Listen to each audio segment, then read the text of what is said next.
I didn't even pull out my microphone. I didn't even pull it out.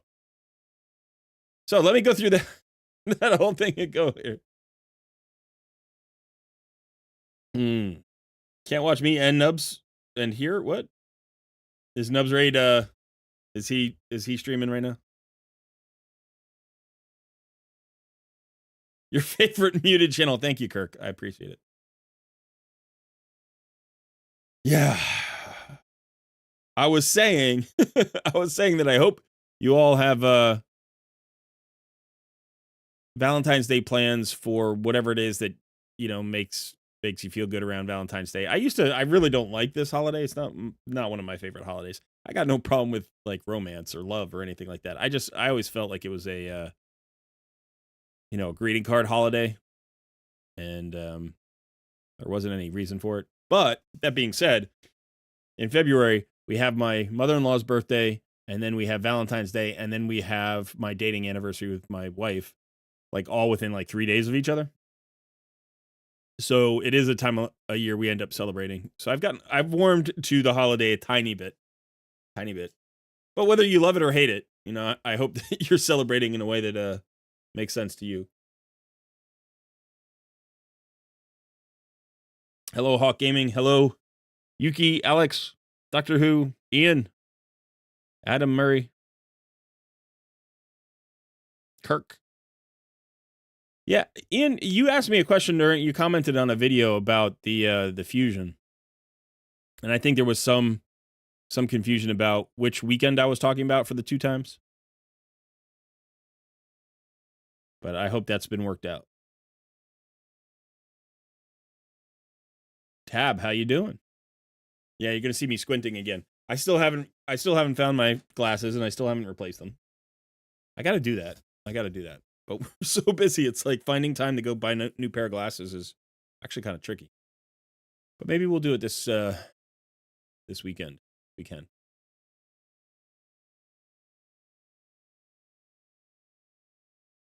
So this is the challenge account here. And this is just kind of whatever Dark Elves I have. I could put Thoresk here in some gear, and that would make this a breeze, but I don't really feel like wasting the gear or the silver right now. Silver's kind of precious. Hey, Fox Mode. Good to see you. Didn't get a notification today. Well, let's put one in Discord for everybody.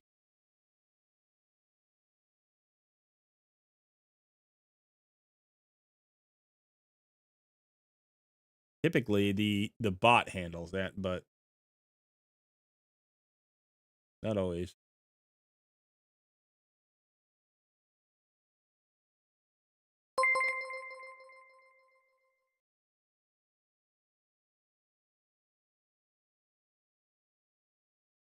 Hey, Alex. Shadowkin. Embrace the shadows. 14 months, Alex. That is very cool. That was basically right away, huh? Right, as soon as we offered memberships, you got one, and you've been a member for 14 months. That is outstanding. Outstanding. What am I trying to do? Oh, I'm trying to post an announcement. Let's get that up.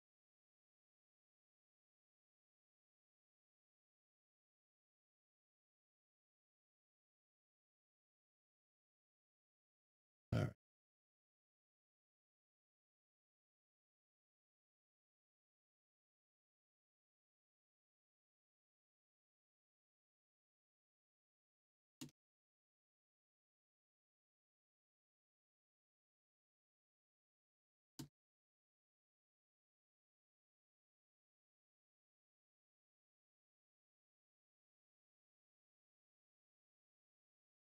There we go. Now people should get their announcements. Running for Fusion on main and doing Arena on free-to-play challenge account. Gotcha. Yeah, I am not going... I don't think I'm going to go for the Fusion on either account. I think Esme is interesting, and on my main account, she might be nice. But honestly, I have so many champions that I need to build right now. And I just don't have the time. It's been like 6 or 7 months since I've built a bunch of new champions. And I have all of these new champions. I built old Odin a little bit. I built Sulfurion a little bit. But it's like I really need to focus and get masteries on new champions. I want to, if you watched my collab with Nubraids, I've got all of these champions for Hydra I need to build. So I need to start with a Thorian. I need to get Mad Hatter built. I need to get Pharaoh built. You know, so I've been working on masteries on these champions all week. And yeah, so I've got more to do, and I still got to get books for, because I can probably book 3 to 4 champions. I'll be booking during this CVC, and then we'll see what happens. Hey, Great Dane, good to see you, buddy.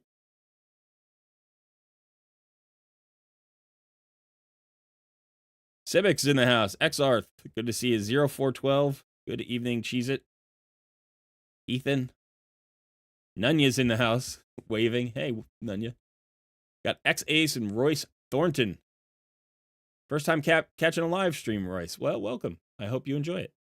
Yeah, we're going to get to takeovers in just a little bit. I just need to do a few odds and ends. I've also made a decision about the Takeover Tuesdays, which is that because of the timing right now, because we had to move it an hour later, and because of the way like the server reset is just for the next few months until, I guess, like the next month until the clocks change, it's a little bit tricky for me to get everything in before the server reset.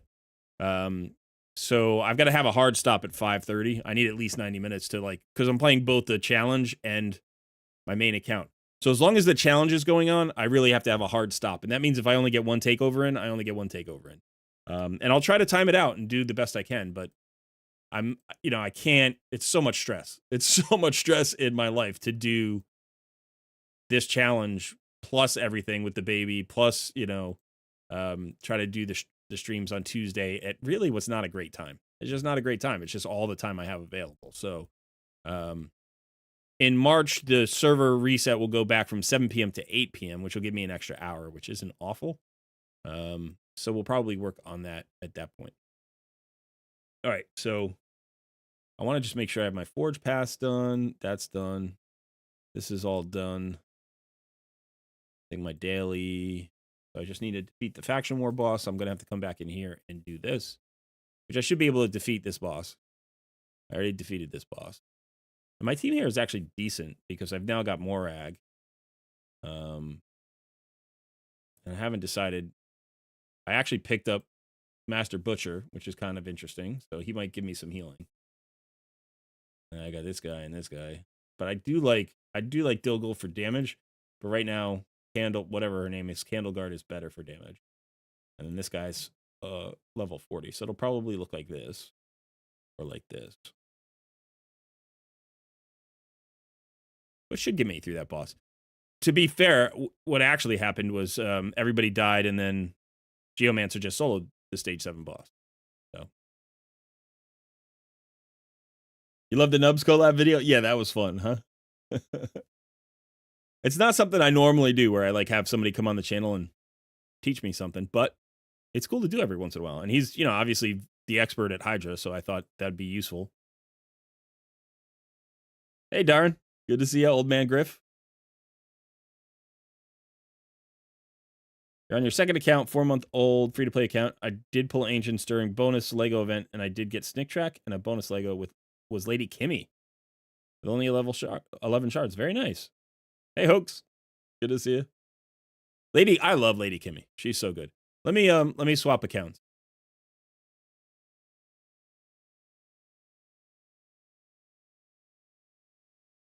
Lady Kimmy is so good. She was my lead in Doom Tower for like a year at least. Well, maybe about a year. I don't remember exactly how long.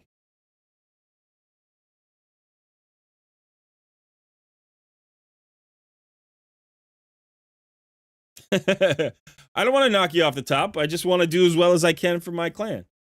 I was usually in the top 3 before the changeovers. If I was remembering to put my keys in on time, I could hit top 3 in the clan pretty consistently. And now I've dropped way, way off, and I just have to adjust. I have the roster. You saw the roster I have, so it's like I need to bring it. I need to do better.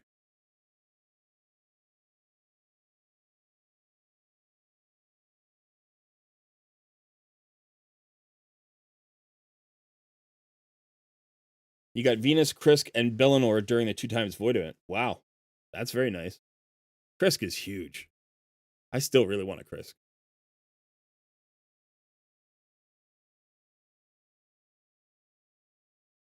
You like that one and the 2 I did with Deadwood? Yeah. Deadwood was good too.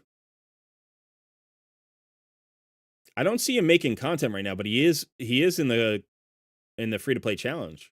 I should reach out and see how he's doing. We talked about, I don't know, like a month ago, 6 weeks ago, maybe it was longer. A couple months ago we talked. And I know that he was really busy, but don't need that. Okay. Just make sure we're getting these rewards. We need to do all of that stuff. I think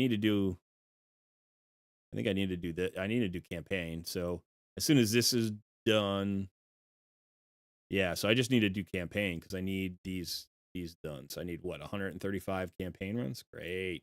That'll be fun to do today. Well, let's go ahead and do that.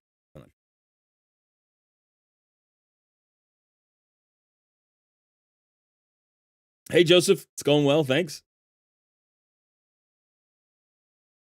Discord says we are 30 of 30. I don't know what that means.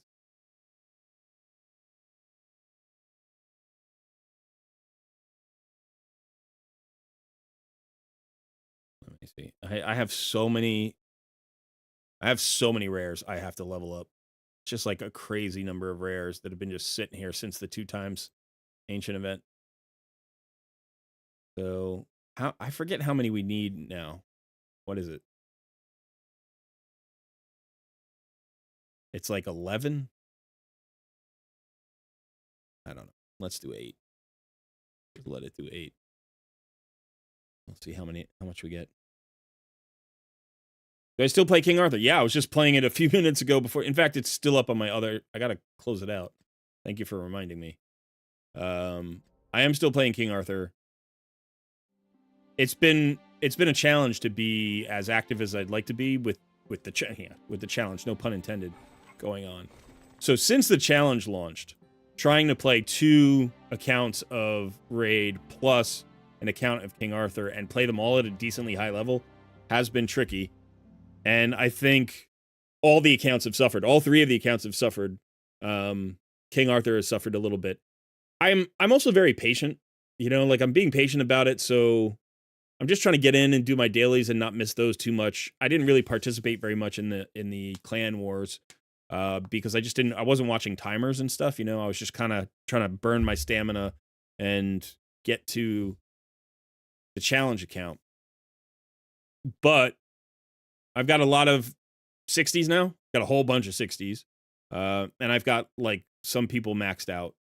I've got like four or five heroes maxed out. I do enjoy the game, and I need to get back into the story mode because I'm sure I could push into Nightmare now. But I'm in like chapter 1 or 2 of Nightmare. I'm sure I could push a little bit more, and I could probably push the adventure mode too because they've got a whole bunch more 60s. But yeah, I haven't had that much time to get in there. Okay, so that was quick. Could probably grab some energy. Grab that energy right there.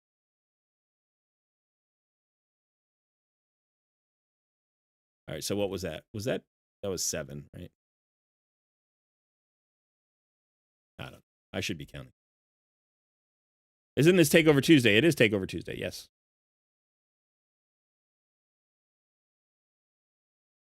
I don't know about the potion mixer. I do not know. Yeah, this is Takeover Tuesday. We like to chat for a little while.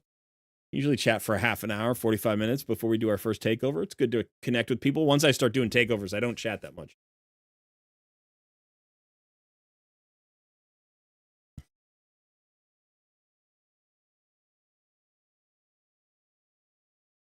Do I use RSL Helper? I have in the past from time to time. I'm not currently using it for really anything other than getting 2 instances up.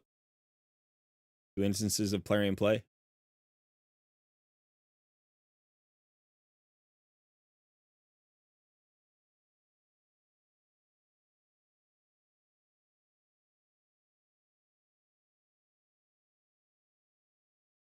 Kid got you sick with the flu. Ain't that a thing?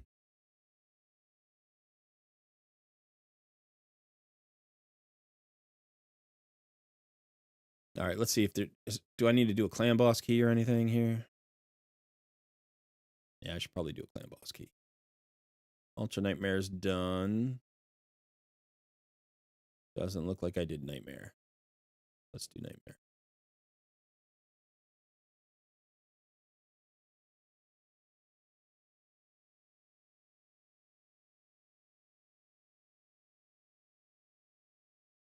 He just brute force Nightmare. I want to make sure I always throw a rare in every day. I've been doing this for like I don't know, couple months. I just need to create a new team that has the rare in it, just in case. What else do I need to do? Doom Tower, Crypt Keys, First City. All right, let's just get these done. These will be pretty quick, I think.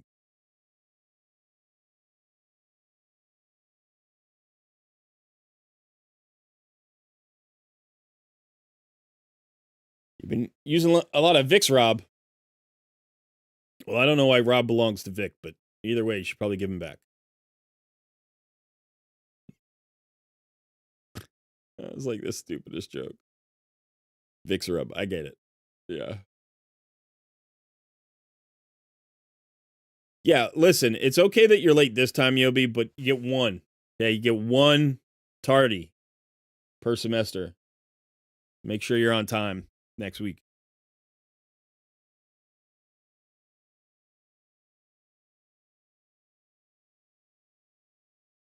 Over 300K on CVC. Very nice.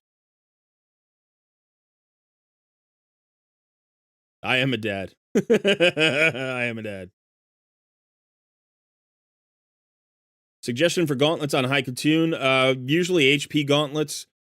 You know, if you want them in perception or speed, and you want to make sure you got speed substats. I like her nice and tanky. You don't need any damage on her. So, you know, usually it's like one defense percentage piece, one HP percentage piece on, you know, gauntlets and chest piece. And then fast. You do want a little bit of accuracy on her because she can land a slow on her A1 and turn meter reduction on her A3. Is it her A3, I think? So if you want to run her with accuracy, you know, you can think about perception gear or accuracy substats or an accuracy banner usually. But otherwise, you just need her fast. Colrad, did you pick up the money at our super secret drop off? That means I win the RNG takeover right now. You know what's funny is you could just pay me to do a takeover because I sell takeovers. So you don't have to pay me to win one on the live stream. Hey, John Hodgson. Thanks, Prime. Guess who? Hello. We got Daniel Deep and James Greeno. Hazard FPV. No gold star for you today. Whole bunch of people in the chat. Let's see how we're doing on the numbers. Now we're over 100. Okay, so I'm gonna yeah, we're just gonna chat for another 5-10 minutes, and then I'll do the spiel and say around 2:45 we'll try to start our first takeover. So it's 2:30 now. Just to be aware. And I hope you're all doing well. Anybody competing in the Hell Hades free to play challenge, like the community aspect of the challenge, just out of curiosity? You know what? Let's do a poll. I'm curious.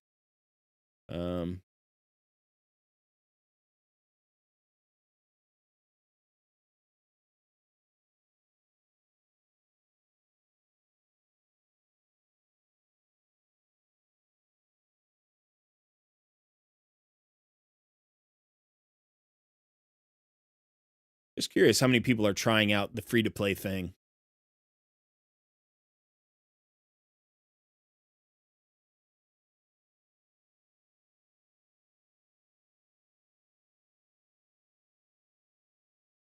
Hi, Kina. Yeah, caught a live stream.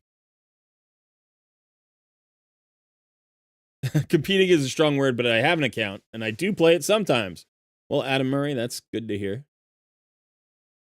You have not missed the wheel draft. No, we haven't spun the wheel yet. You have 6 free-to-play accounts. Yeah. That's pretty close. I was at one point, I don't remember exactly one, but at one point I think I was running 8 or 9 simultaneous accounts. And like 6 of them were referral accounts, so it was like, it must have been 9. Or maybe 4 of them were referral accounts. Now that I'm thinking about it, let's see. I think I had 4 accounts that were legit accounts. And so I was probably running 4 or 5 referral accounts. It was a lot. It was too much. I only did it for like, it was like 6 weeks or something, but it was just like, that 6 weeks was over. I got rid of the referral accounts. I got back down to 4. And then I dropped the 4th really quickly. I got back to 3. And then I was playing 3 for when I was early as a content creator, I was playing 3 every day for like a long time. And then last year's free to play challenge came around. And I had to drop one of my accounts in order to play the free to play challenge. And then I think I ended up dropping the other one too. Uh-oh. 0412, join the Banner Lords. Join the Banner Lords. Well, thank you. Thank you very much for joining. Here's the thing. What you may or may not know is we kind of have a saying, right? There are 4 tiers of membership. And for each one, we want to have a saying. So like when somebody joins the Barbarians, we say the Horde grows. And when somebody joins the Shadowkin, we say embrace the shadows. And it's like fun. But I don't think we have a saying for Banner Lords. We need a new saying. We had to do this a few weeks ago when people started joining the Shadowkin a lot. So, how about rally to the banner? What can we say for Banner Lords? Welcome, my lord. Welcome home, my lord. The banner has been lifted. Raise the banner. Can do it in my best movie guy voice. In a world where one man alone carries the banner of freedom. You're bannered? You're bannered. The announcer from Halo, I don't even know who that is.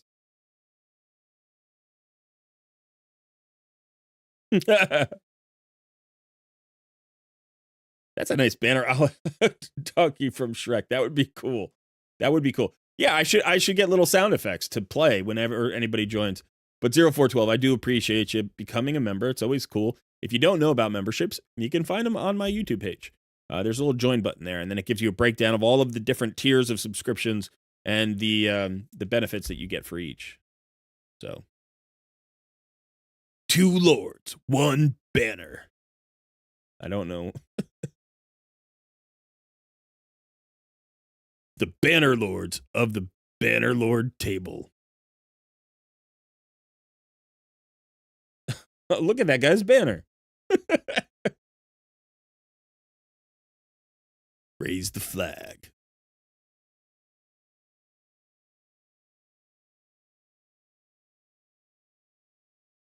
You are very welcome. Yeah, I appreciate it. 2 lords, 1 banner.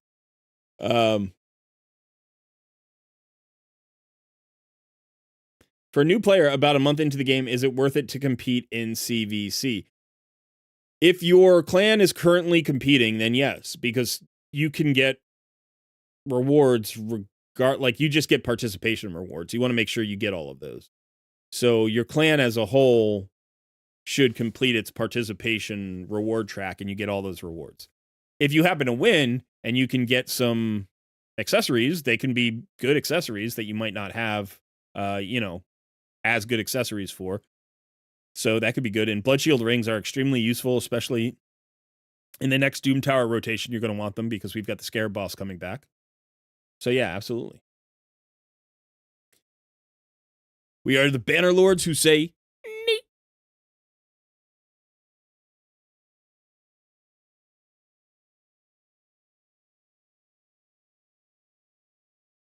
Banner Lord? I barely know her, Lord. That's so stupid. Oh, that one hurt me. I think that hurt me physically. That hurt me deep in my heart.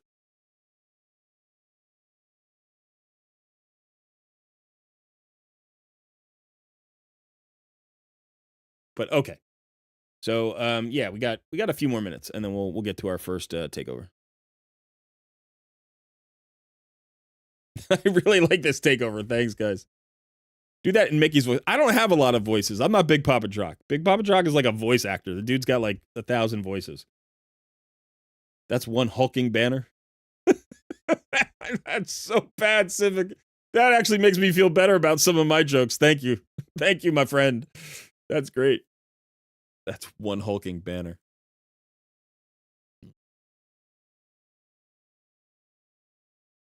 We're going to need a bigger banner.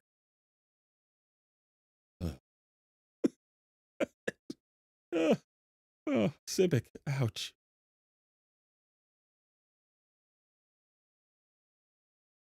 I don't want more energy right now. What do I want? Doom Tower.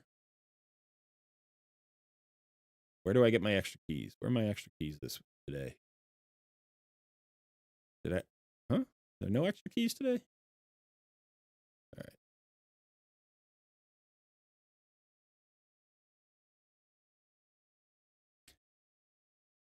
No banner here. It's what I do. Any suggestions for Tag Team Arena? Been trying to hit silver for months and can't get it. Stuck on Ramontu missions due to that. There are a whole bunch of things you can do for 3v3 Arena. But honestly, it's going to come down to how many champions you're willing to build specifically for Arena. So the more you build, the better off you're going to be, the better the gear, the better off you're going to be, the better your team compositions, the better off you're going to be. So it's like, there's 1,000 different things you could do. I will say that you want to make sure you have a really good defense in for the last 72 hours if you're trying to progress, and you want to be active in burning all of your keys on offense, get as many as you can.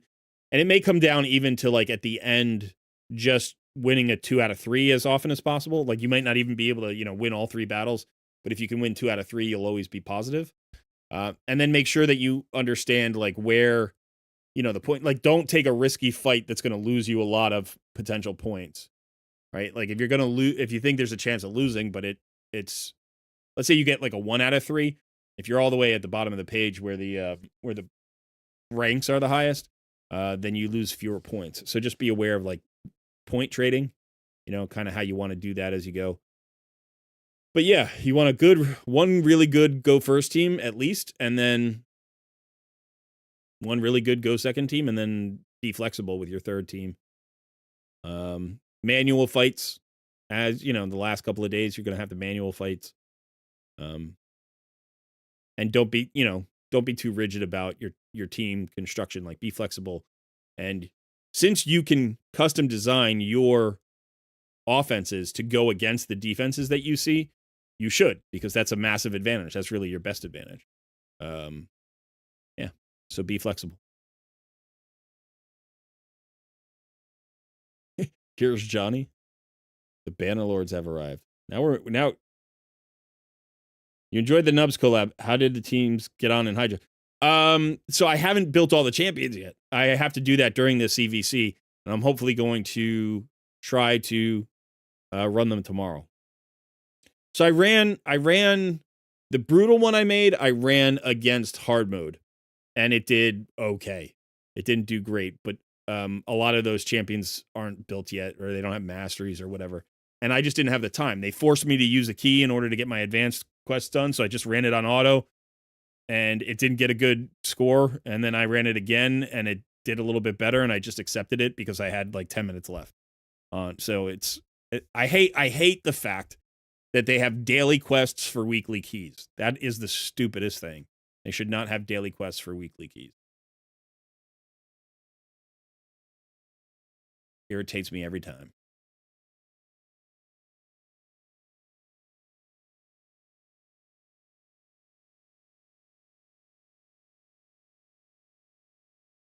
$100 votes. So we got 19 people. 19 people competing in the free-to-play challenge. Very cool. Did I see your Sulfurian comment? I don't know. I don't think so. BM. Was it in chat here, or was it in a video? If I pick you, I'm doing your Chimera key. Well, good luck to both of us then. Any takeovers today? Yes, Trevor. We're going to be starting in just a few minutes. Your 2 stars from Lydia. Is she worth leveling Hofaris to 6 stars to get there? You probably don't need a Hofaris at 6 stars. You want Hofaris. He's great, right? But if you just rebuild him a little bit, or maybe put a couple of points into your faction crypts area bonuses, if you're doing any live arena, make sure you have a shield set on somebody or a bolster set on somebody. Like, I don't think, if you're that close and you think Hofaris at 6 stars is going to put you over the top, then it's not the worst thing in the world, but I don't think you need to do that. Chances are I didn't have Hofaris at 6 stars. I had him at 5 stars. In fact, I'm trying to think if I completed it before I got my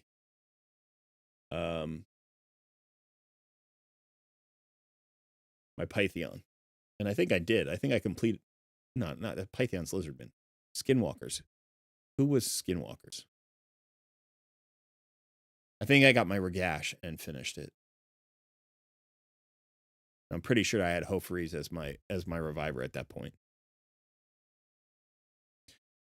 Does Newt not do max HP hits on the boss? No, he does max HP hits on his A3. Are you saying, does his AI shut off? I don't know. I don't think so. Congrats, Tab. That's awesome. It's such a huge deal when you finish both Doom Towers for the first time.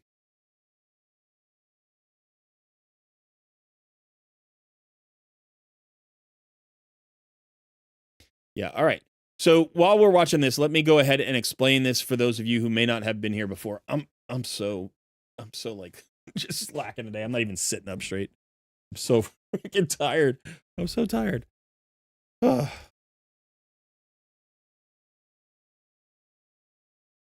good. I'm good. Okay, so the way this works is you need to be a member of the Discord. So there's a link to the Discord, an invite to the Discord in the description of this live stream. You want to click on that. You'll get into the Discord instantly. And then inside the Discord, you need to scroll down until you see an area called the Coaching Corner. Let me just jump over there right now. The first channel in the Coaching Corner is oh, that's a different thing. Okay. Sorry. The second channel is the Wheel of Takeover. And so there is a message there. Now I'm gonna remove all of the reactions to that message right now. But the reaction says, react to this message for your chance to win a free takeover. Just react to that message. If you react once, you're entered. If you react 5,000 times, you're entered. You can't be entered more than once, but you can react as many times as you like because it's fun. And let's see. And then what'll happen is in a little while, I will spin the wheel, and the wheel will choose the winner. You can win one time in the calendar year. That's all you can win. You can win one free takeover in 2025. We used to do it every 90 days, and that got kind of bonkers. And then I was thinking about 6 months, and now whatever. I'm not going to defend that decision anymore. You can win one time. We got a lot of people here. My hope is to get to takeovers every week. But like I was saying earlier, with the current challenge going on, and with my son at home and my wife at work, and with the server at 7 o'clock, reset the servers at 7 o'clock for me, it's kind of tough to get into takeovers. So it may just be one sort of slightly extended takeover, or maybe two shorter takeovers. I don't know. Can't promise anything. I'm just going to feel it out from week to week. But I've been feeling bad and stressed about not getting the 2 takeovers in, and I've been running the takeover too long, and I'm going too late into the evening. I need to stop at 5:30. I have to do that. I have to do that in order to be able to get in dinner, finish off my 2 accounts before the server reset, and then get my son to bed. So that's life. That's the way we're going to do it. Now, once you win a takeover, what I'll do is I will DM you, and you need to DM me back with your login information. Then I'll get that process started to log in, and then you can DM me what kind of takeover you want. I'm going to give you a couple of extra roles so you can join me in the voice channel. It's called the Coaching Voice. You will see me. I'm in there.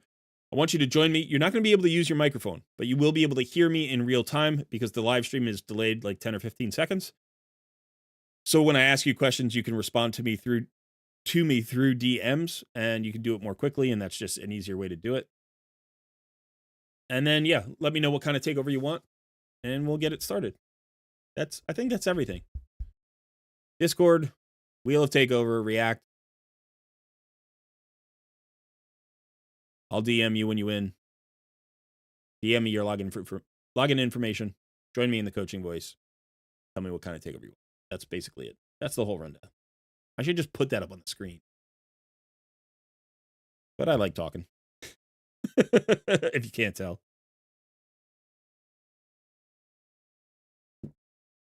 Do the Hydra auto keys only work from the hub? It'd be nice if you could click finish. Yeah, I think so. Hey, Georgie. Good to see you. What about members, Alex? Yeah. Members need some love. That's true. Staying in Classic Arena Gold 2 is easier than Gold 1. I don't know. It changes over time. I will say that staying in Gold 5 is the easiest. Staying in Gold 5 is super easy compared to 1, 2, 3, or 4. Hey, Setnam.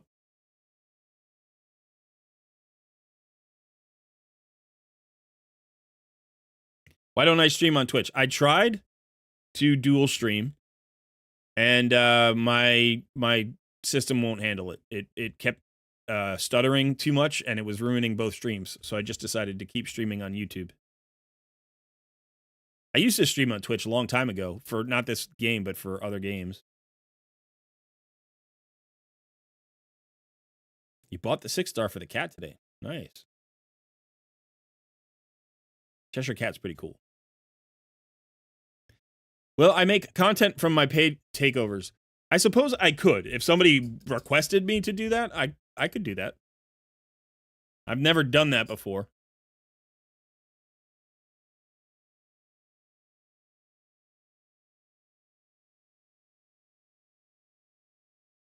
Yeah, okay. So let's go ahead, and I'm going to give everybody like 15 more seconds to just react if they want to react, and then we're going to spin the wheel.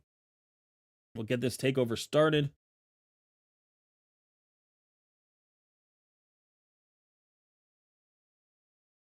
So not that many people participating in the free-to-play challenge. Thank you to those of you who are. It's fun. I think even if you're not a content creator, it's probably fun just to see the leaderboards and what people are doing, and see what you can do against them.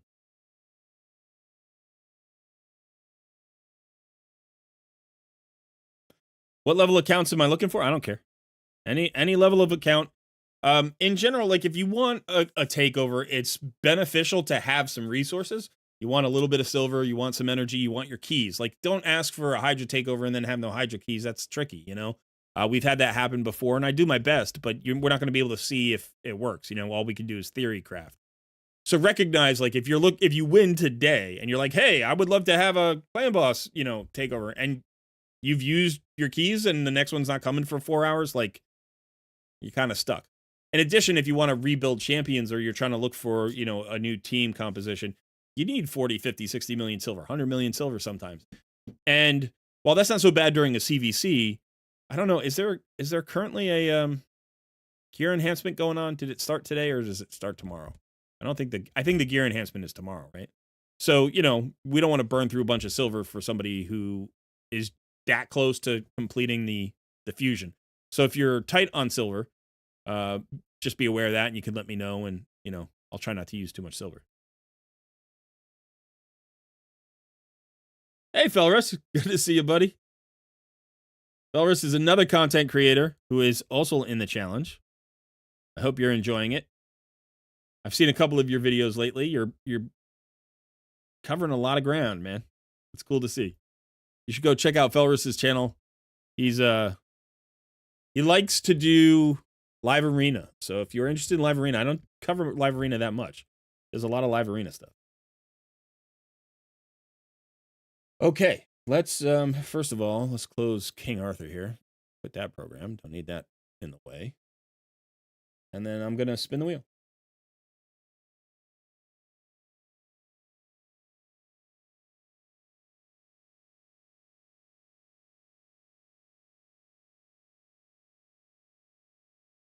Here we go.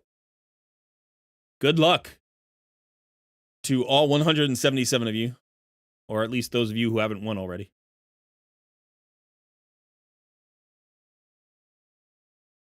Thoughts on tanking Hydra and Chimera and Siege? My clan is currently in a 4-week Hydra tank, and we will be in a 6. Okay, yeah. I mean, I feel like you kind of naturally find your competitive area anyway. We typically finish in the top 3, and we get, then we lose, we get knocked down, we finish first, we kind of finish third the next week, we get knocked down. It's like, it's not so bad if you just go about it the normal way. But intentional tanking is a way to make it very efficient, so you can predict exactly when you need to be active and let everybody know. So, hodgepodge.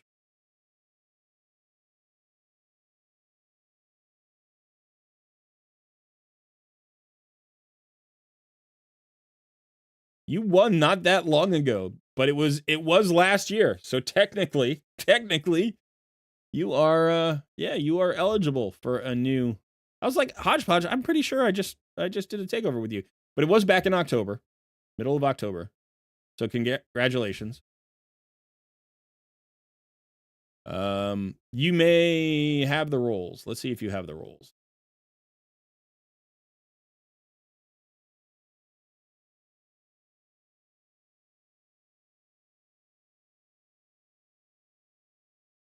It looks like you have the rolls.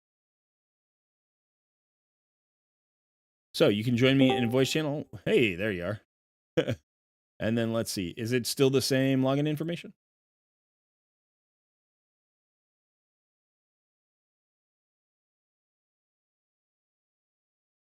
Or are we doing the same account? We doing a different account? That's all done.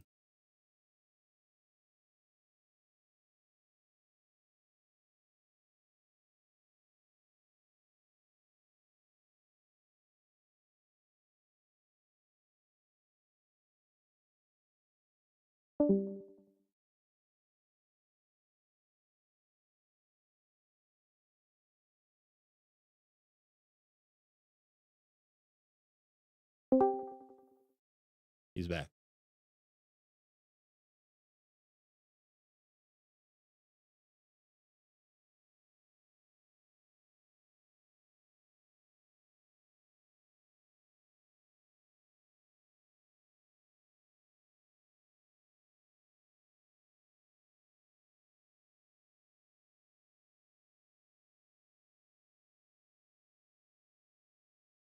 Hodgepodge, if you can hear me, I need your password.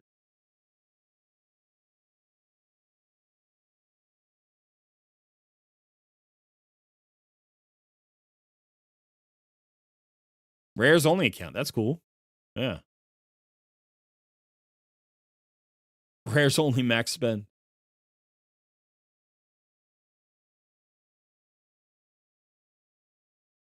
September 2023 seems so long ago. Is that the last time you won, Alex? But didn't you win 2? You won 2, I think. Really close together or something. I feel like I remember that. Maybe I'm wrong.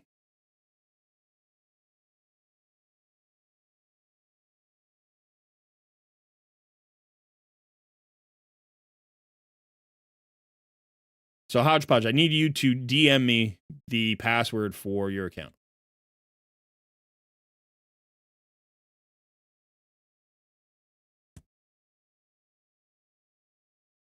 Is that what happened? And then we put the 90-day limit on it?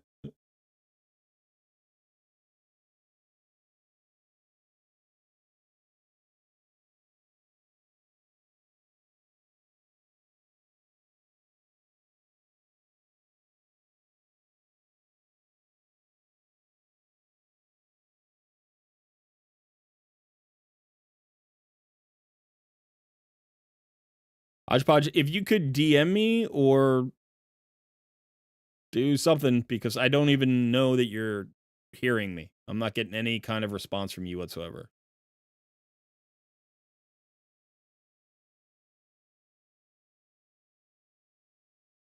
I know you're in the voice chat with me, so you should be able to hear me. You just need to respond to my DM.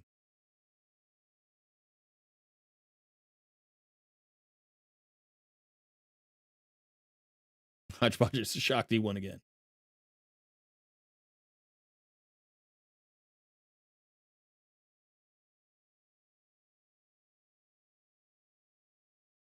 Let's see.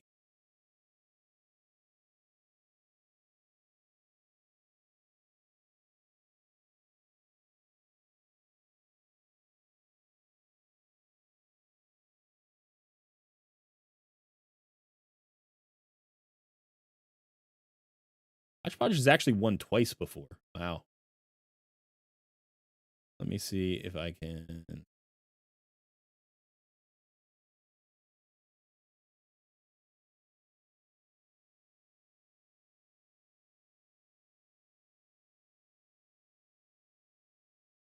No.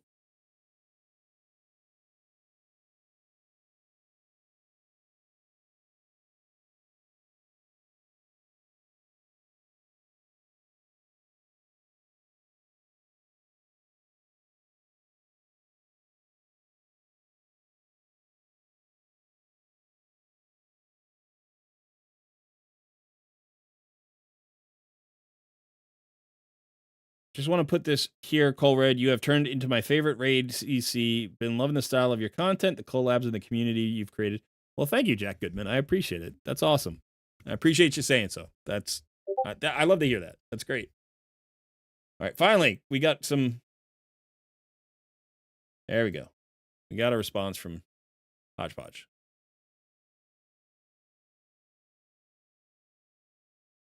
Okay, that password is not working. Unless I've got the wrong email. Is it the same email as before?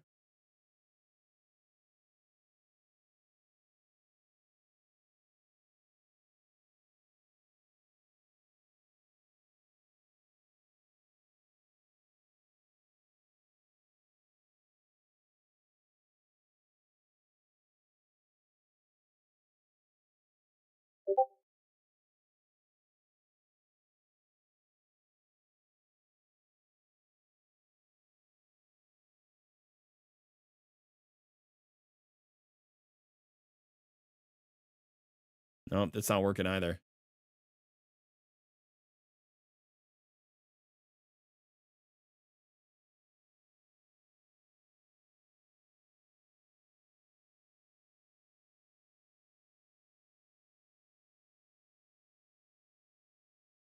Yeah, neither of those passwords are working. Do you think it's a capital thing?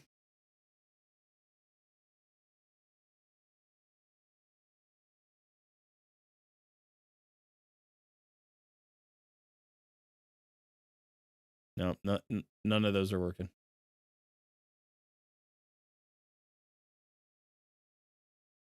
I've got the same email that you used before. Okay, let me try that. That's a different email, right? We doing a different account?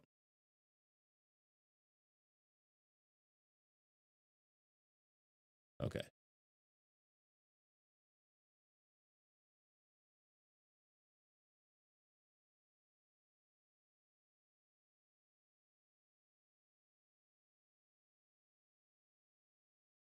There we go. Finally got the right combo.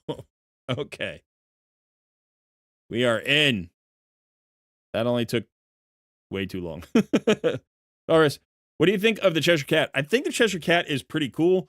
I've come up against the Cheshire Cat a few times in arena. I haven't been scared at all. Like it hasn't really done anything crazy.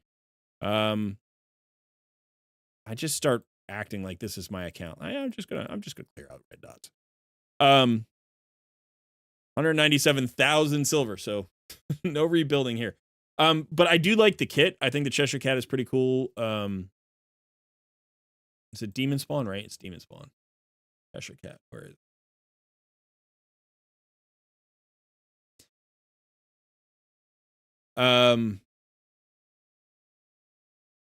So I think the the passives are kind of interesting.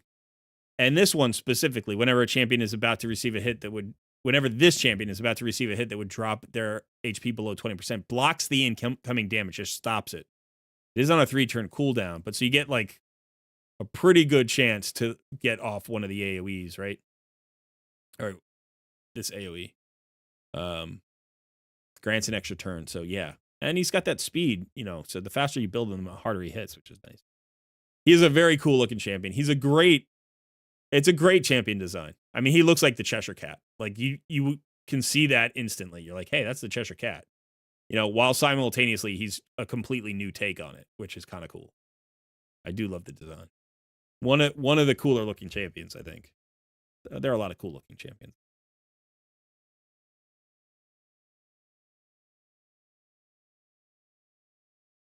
He can solo dungeons without regen and immortal gear. He can? How can he solo dungeons without regen or immortal gear?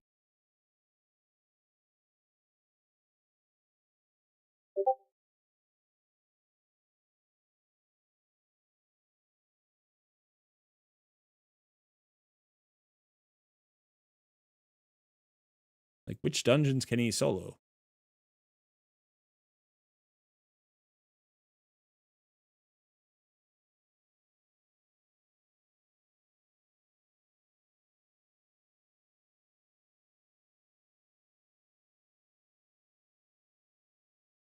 I mean, he may be fast enough to double it up, I guess. Yeah.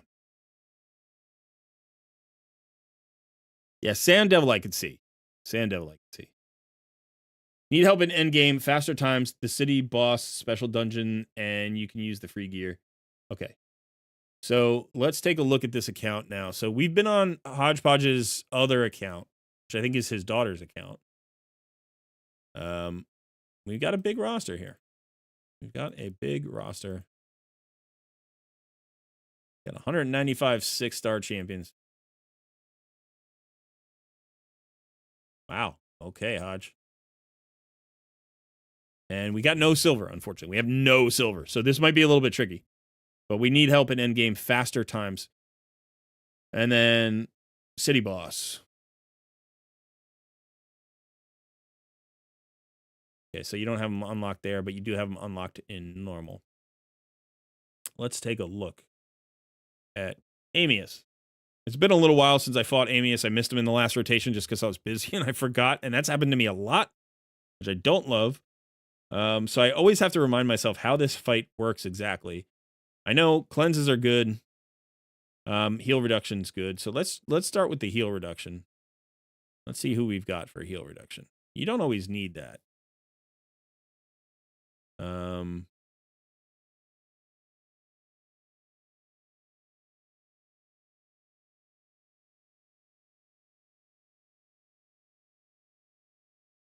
You don't necessarily need heal reduction, but it's a good place to start. More Tube Macabre running slow, so that's not probably going to be. Right, he's got a 85% chance of placing heal reduction on the A1. A1's a little bit tricky anyway. We've got Rowan. Got a 70% chance on the A1. I don't love A1 heal reductions. I would prefer it to be an A2 or an A3.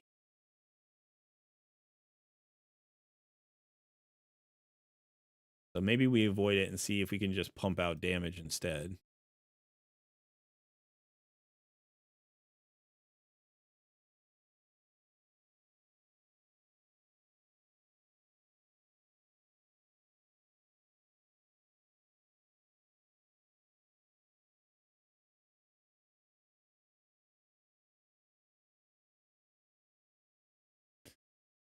All right, I'm seeing some interesting champions. First of all, Sethalia can be good here. I don't think you need to double her up. Elva can be good here too. You know, cleanse with the block buffs. That's good. You could certainly use like Raglan, right? Just for that single target revive. I think she would be better as a single target reviver than Elva potentially. I don't know if your Raglan is built. We'll see. We have Duchess here, who's interesting. I don't have Duchess. I don't typically run her here. I never run her here. I don't have her. I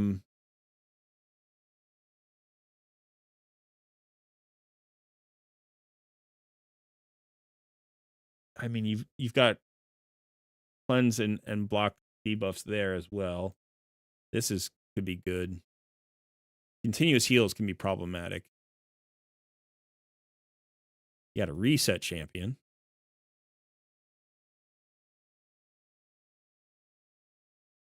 All right, I just want to remind myself about the fight a little bit. So he has this heal. He actually has 2 ways to heal in his first form, right? So he removes all the negative debuffs and replaces them with buffs.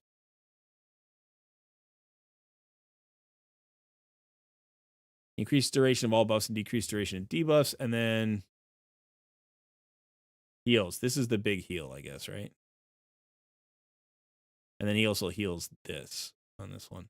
And then he converts. He changes over.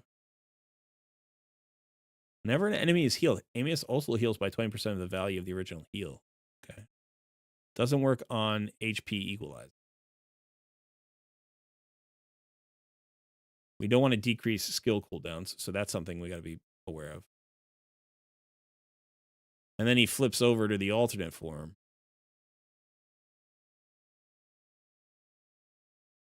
And I think he strips all buffs, right? Yeah, he opens with this maniacal bedlam, strips your buffs. He could get an extra turn, and then I think he comes out with a stun. No, it's a sleep. So one thing you could do is if you have like a Elva in a protection, I don't know if you have anybody in protection. Let's see if there's somebody who has a block debuffs.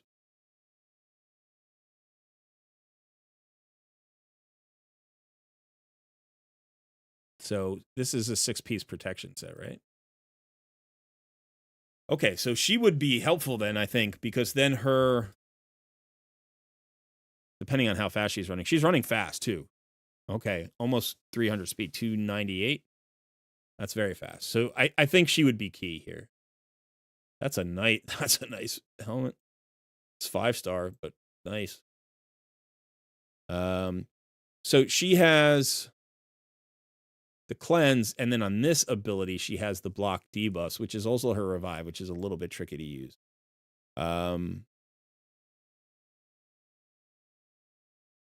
Yeah, this continuous heal could be problematic a little bit because the boss can.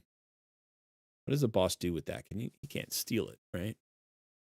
This is a buff strip. How much accuracy do we have? That's 234. That's 255. So not enough. Not enough. Let's look at this.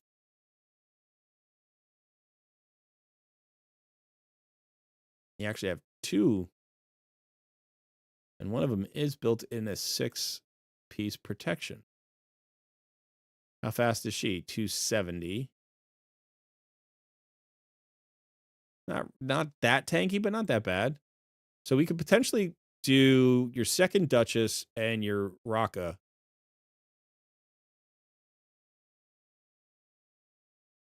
And then we would need damage. Hey, Scott. Yeah, you should definitely compete. It's fun. Yeah, Brimstone could be potentially helpful. I don't know who we have Brimstone on, but let's see. Okay, so let's say we're talking about that. So let's get rid of Elva for now. And we're thinking the second Duchess and that means no Raglan. We're probably going one of these. Yeah. That should be more than enough support. Now we just need to bring nukes, I think. So, it's good to have stars. It's good to have stars. If you have stars, that tends to be the best.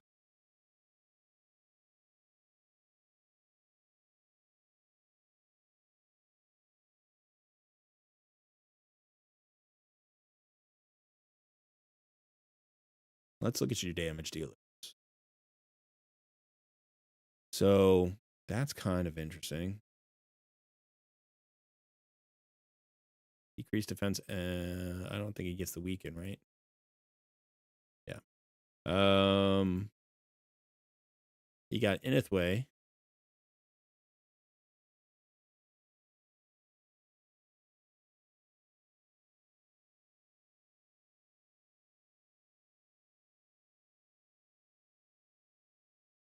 It's okay. Okay, Quintus. It's harder, but is slower. Ethos. Also on the slow side, doesn't quite hit that hard. I don't even know how to use Nogdar. Nogdar.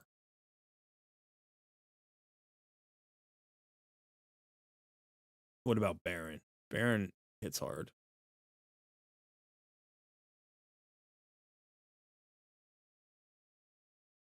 This would be nice, especially with the protection sets. Let's see how he's built. 182. That's decent with Savage.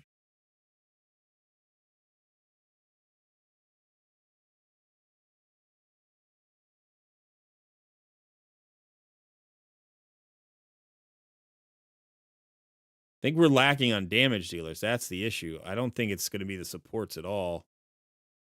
I think the damage dealers don't hit that hard. Who was it that was hitting hard? Was it?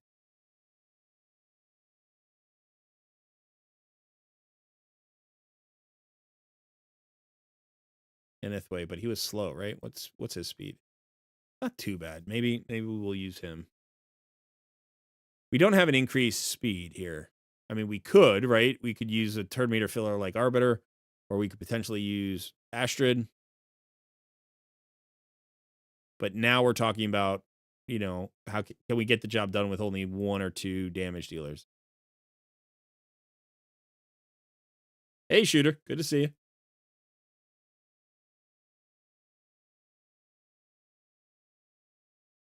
Hmm.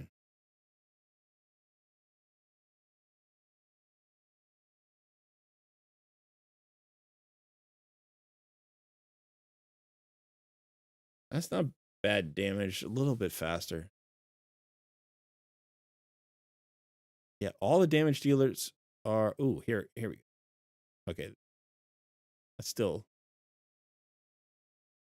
a little bit faster, right? That's 210.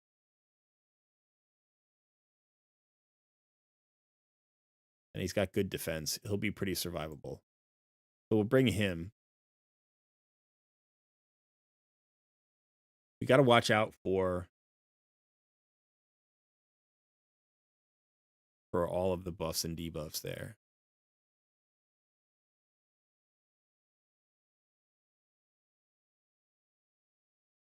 Okay. So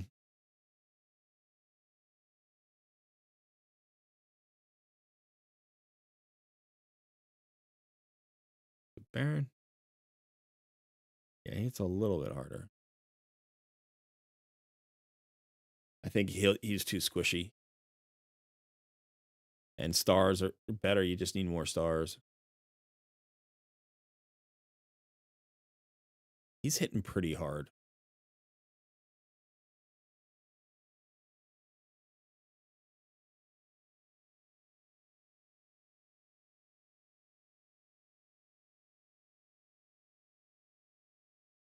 All right.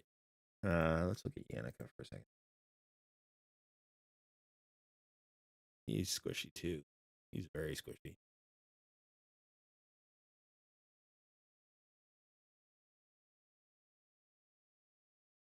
Yeah, I thought about Quintus, but like if you look at his stats, he's not tanky.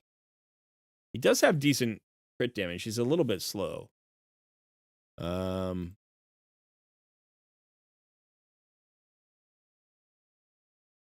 You know, one of the things is like there are several champions here that I also don't run or have. Like I don't have a Staltus, I don't have an Inithway, I don't have a Quintus yet. I don't have Ethos. I don't run Alexander, although I have him. You know, I don't run Countess Lix. I don't run Yannicka. It's like I have these champions. Now Royal Guard is, you know, good for this, but you know, 175% crit damage is pretty low. And it looks like he's in Toxic.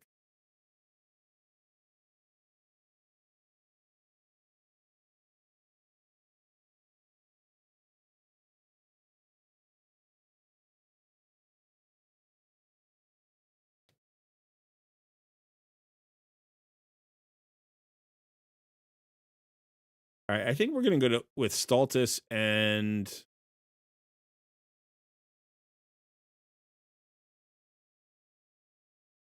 he is so squishy. But I think we'll go with Staltus and Inithway.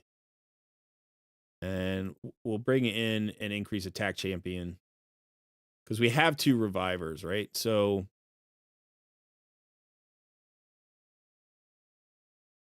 I'm wondering about maybe we'll just bring in Astra to speed everybody up. We can get that weekend out there. Let's try that for now. Let's see if we can bring enough damage for it to matter. So we'll do this. And then did we say Inithway or Ethos? I forget. I think we said Inithway, right? So he's hitting a little bit harder. Ethos is tankier, but he's slower. Yeah, we'll go Inithway. I don't know that we're gonna hit hard enough, but we'll see.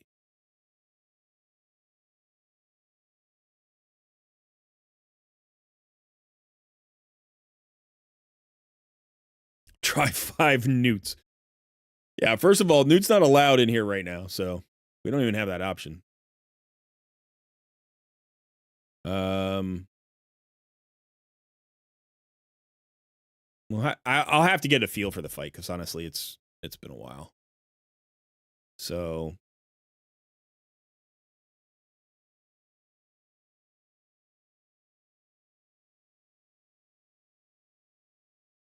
I think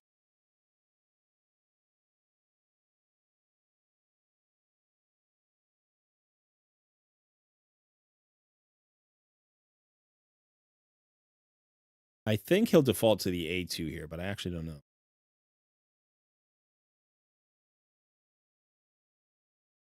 That didn't hit super hard.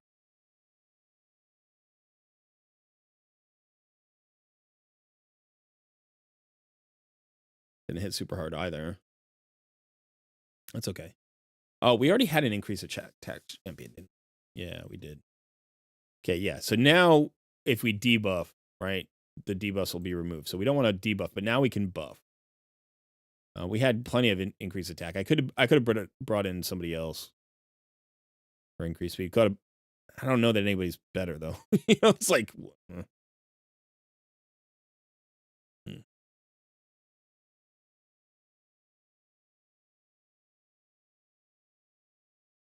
And the extra turns are actually going to be problematic for her. So, oh, I didn't want to do that, but now that I did it, there's nothing to be done. Okay, we got some buffs that can't be removed.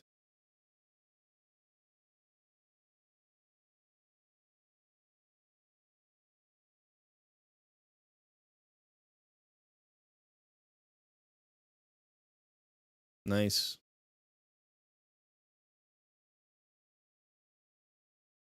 The question is just, are we doing enough damage? And to me, it doesn't feel like it. I accidentally gave him a strengthen, of course, so that doesn't make anything better. But we'll keep trying. we want to see him go through the forms a little bit.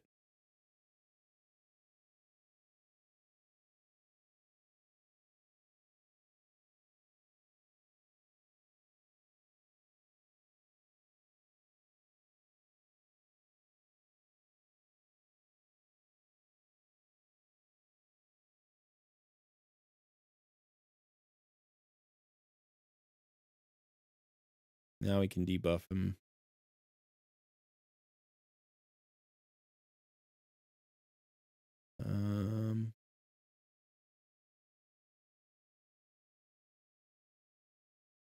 Do I not have a cleanse?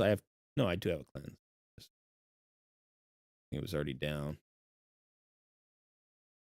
Here's Raka's cleanse, right? Yeah. It's a decent sized shield that she gives. Oh, that just got popped. That was rough.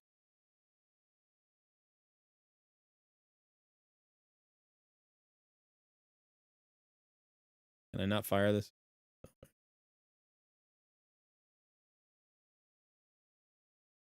You can see the heal came back. I don't think this team is going to do it. I don't think this team is going to do it.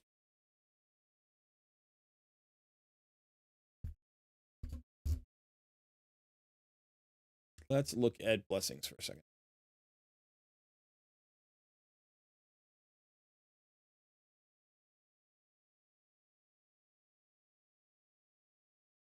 Brimstone. There's a brimstone.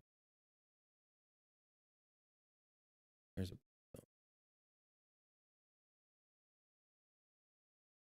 The lack of souls hurts, right? Because you really need, the more souls, the better. Helps keep you alive and helps you do more damage. Let's look at our attack for a second. 172. Very slow.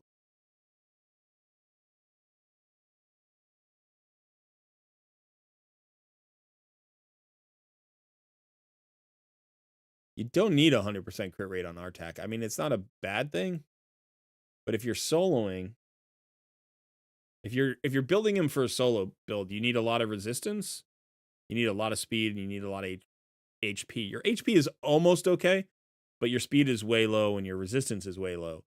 So this crit rate isn't really necessary. One of the things you could do here is look for an ape.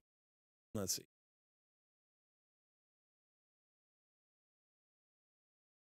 Let's look for a gauntlet that would suit better.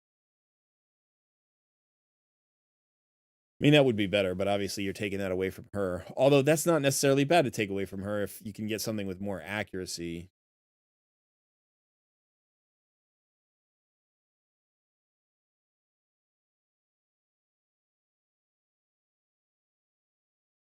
Let's see something. It is a PRCVC. How you guys doing? Oh, we're doing all right, Hydra. We're winning. Yeah, I don't think I've contributed anything yet. You've got 100,000 in. Let me see where I am. 27,000. Don't worry. I'll top at least 200K. Like I'll top at least 200K, if not more. But okay, so let's look here. Perception. Look at all of those pieces. Do we have space to forge at all? We have one free spot. All right, let's do a quick little mini gear cleanse. We need some silver anyway, so this will help. Let's do these 3 pieces. Not HP, attack, and defense. Okay, so that's gone. No speed, no speed. Those are gone. Don't need either of those. Don't need that. Nope, nope. Nope. I mean, if you want to like try rolling them and then putting ore on them, you can, but honestly, it's not that critical.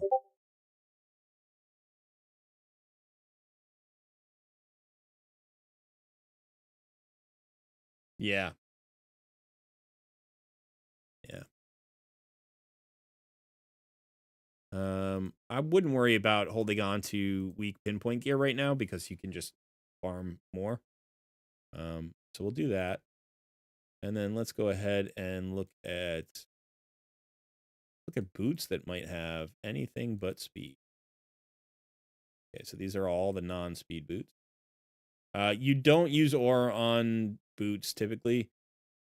This could go on an HP based damage dealer, but then you end up running too slow, and that's already your problem. You're running pretty slow.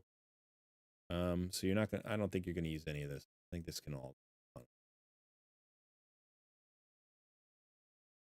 I mean, for something like impulse, I still don't. If you're ever going to save a boot that's not speed main stat, it should be a percentage stat. So never flat stats. Flat stats always go for boots. I know it's a triple crit rate, doesn't matter. Like, it's just not worth it. It's just not worth it because you're not getting anything of what you really need here. So you can put a nuker, like a defensive base, HP based, or attack based nuker in that percentage boot as long as it has crit rate as a substat and optimally speed as a substat. So if you don't have those two substats, then basically it doesn't matter. So like this one in Zeal, this would be okay to hold on to if you wanted to, because you have crit rate and crit damage with attack. You'd prefer speed on it, but if you didn't get speed, you could still put somebody in a slow set like that. Again, same thing here with this merciless boot. This would be a good one, right? This is potentially one that you could save. I think you can see the stats, right? I'm out of the way enough. Am I out of it? Yeah, you can see the stats. Okay. So this one is actually perfect, right? Defensive. It's got accuracy, crit rate, speed, and HP, all of the things that you want. So you could hold on to that one. This is another good one, right? So that one you could hold on to. But honestly, I don't like. I typically don't. Don't do it. All right, now we got a little bit of silver and we got some room here.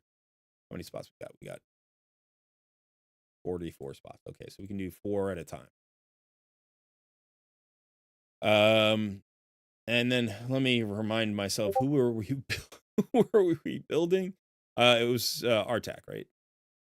And the question is, Artak good for this? Well, he's got a brimstone and he's got HP burns, and the HP burns don't get removed, and he's relatively tanky. He's relatively easy to keep alive. And you have him in regen. Where did the Artak go? So, we don't have a ton of options here, but this is one option. And we're going to look for some replacements here. So let's actually start with the gear you've got. Let's look in perception. So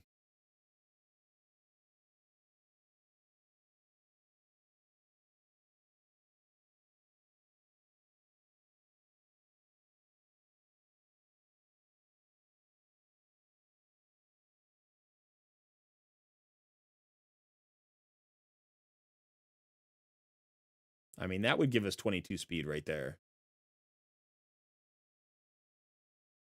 Accuracy we want to hold on to. We don't want to lose accuracy, but let's look at the regen actually as well.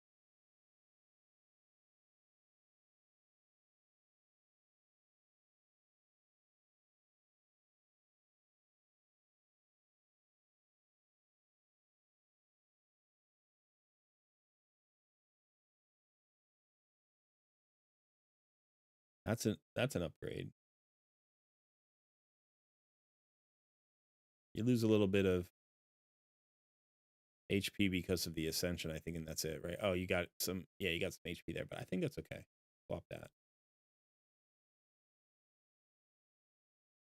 Honestly, like without resistance, the regen is almost not a thing. It's not bad to have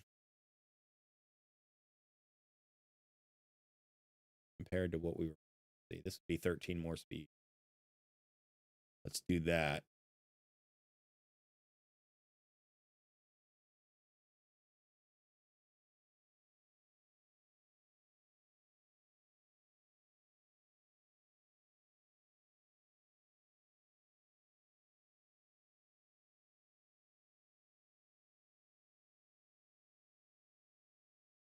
Up to 218. I'd love to get him to like 240.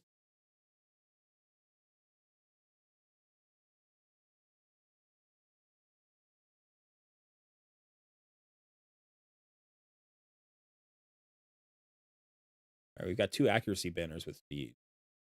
See if we can get one that gets a little bit fast. I don't mind going in the HP. That's okay. I don't want the attack, though. Come on. All right. This one basically needs to land on speed. I don't mind if it goes 1 in the other direction. We need speed here. Speed, please. All right. So right now, I think he's already wearing accuracy, and he does have speed there. We could glyph a little bit of speed there. The issue, of course, being that we could get him into a couple of pinpoint pieces. We can get some extra speed, but we don't want to give away all this accuracy.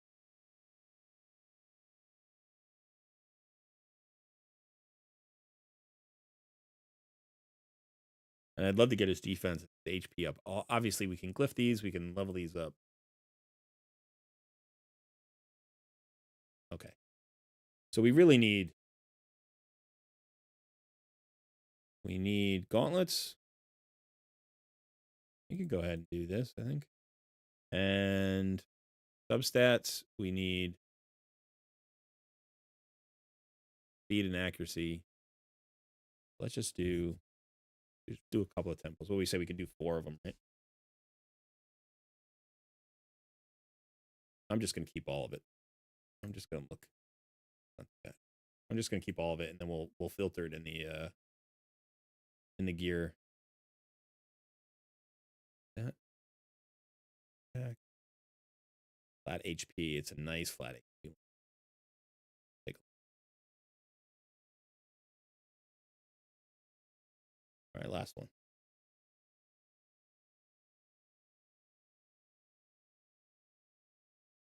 Ooh, that's nice. Yeah, that's 5-star. Still nice. All right, now let's go look at our new pieces. So what we really want here... Oh, let me get... Did I just do that? I totally did. I totally did. All right. I wanted to be on our tack. I was like, wait. All right. So now we got to go. Now we actually have to go and do a gear cleanse here. No, I have to. No, I have to. Okay, let's just go through this fast. That's good. Not really. It should have speed or accuracy at least. If it was like really damagey like this, you know, like speed and crit rate, that's not too bad. This is okay. I mean, anything that has speed is potentially viable. This is kind of a miss. I would probably get rid of that, but that's decent. If you have this and you have this, you know, the question is, do you keep this because of the accuracy? I don't know. Accuracy and crit rate. All right, that's nice. We'll get rid of that one. Some of these are nice, but keep that one. That one's gone.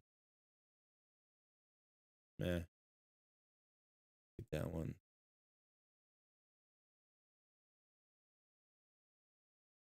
Accuracy and speed. Now we're getting to 5 stars. We take that one out. Let's see. Gone. Gone. Leave that for now. Pretty good. I think both of those can go. This was the flat HP run, right? That's so nice. That's so nice. Other than the flat HP. But flat HP is actually usable, kind of. We'll keep that for now. That one's gone. This is a bomb champion glove, like, but it doesn't have accuracy. So probably gone. So this is a better bomb champion glove. Kind of usable. We don't want crit rate gloves anymore at all. You don't need them. Don't need that one. Hold on to that. Don't need that. Hold on to that. Don't need that. Don't need that. Don't need that. Hold on to that. It's your only crit damage one. And then let's see. Chest pieces. Flat attack. Nope. Flat defense. Nope. HP. That's nice. Decent. Accuracy without speed. Probably not. HP. No. See, that one is better. Flat HP. No. Again, if you're going to hold these, they should be for damage dealers, and there's no crit rate. So that one's, yeah. All right, so sold 20. That was such a bad thing on my part to forget about that. Okay, so let's look at this here. And I don't really care about this main stat. Just look what we have. So we have that flat HP, that flat attack, and that flat HP. What are we replacing crit rate with accuracy?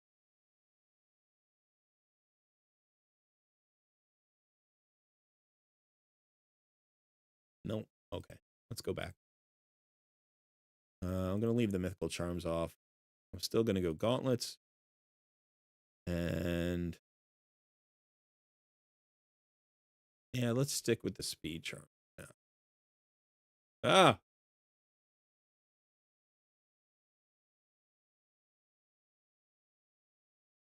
That's nice. No.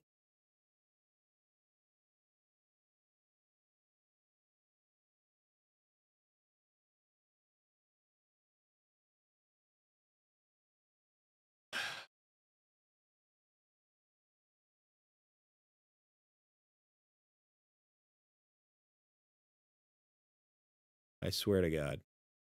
I clicked on percent. I swear to God I did. Maybe I did.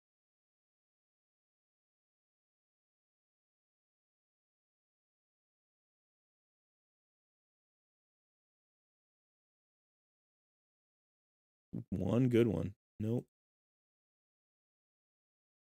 Nope.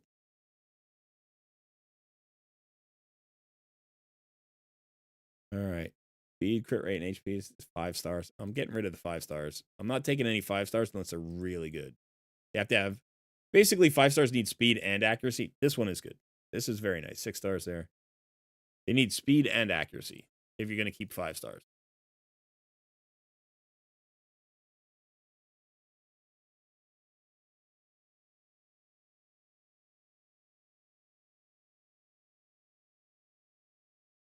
Come on. Give me a good gauntlet. That's nice. Okay. I just need one good gauntlet. HP percentage.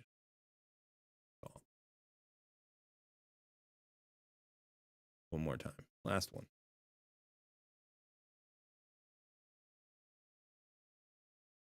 It's a good time to be forging gear, for PRCVC. And you've got a lot of it. So you should probably be doing this quite a bit right now. You got a lot of forged materials. I got to do the same. So, like, see, this is a 5-star piece with speed and accuracy and defense percentage. This is worth holding on to, just in the off chance, you need that 5-star piece. But at some point, you need to start graduating to 6-star pieces, So if we, look, one of the things you could do if you wanted to do another gear cleanse is you could just come here, go to rank and rarity, and be like, all right, get all your 5-star pieces, and just look at, any of these. Unless they're perfect, they should probably go. Even your 5-star epics, a lot of this stuff is not going to make it onto a champion. You can save it in particular sets like Merciless, Pinpoint, Supersonic, Righteous. Any of these special sets where it's harder to get pieces, that's fine. But once you're up here to Perception and even Divine Life and Divine Crit Rate, these, you don't use these sets. So they really need to be perfect pieces if you're going to keep it. So it's 13 speed with a little accuracy, crit damage. It's not bad, right? But who are you going to put this piece on? You want to try to envision who that's going on. And yeah, they're speculative pieces. You kind of get stuck on them. It's like, I get why they're here, you know, but you want to be harsh. It's like, okay, so this does not have crit rate. It's in a crit damage set, so that's gone. You know, this doesn't have speed. Doesn't have crit damage. Like, who's that going to end up on? A triple roll into HP. Like, you like the triple roll, but you could rework that if you wanted. See if you got a better distribution. But yeah, I would probably get rid of that. I wouldn't hold on to that piece. I wouldn't hold on to that piece. Speed.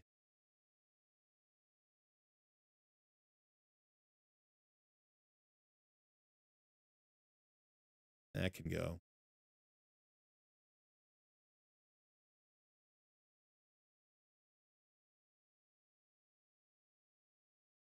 Honestly, I'd probably get rid of both of these pieces too. Stun should always have speed on it. Reflex should always have speed on it. That's not too bad. That can go. Without crit rate, that's tough. Right? Cruel really needs crit rate.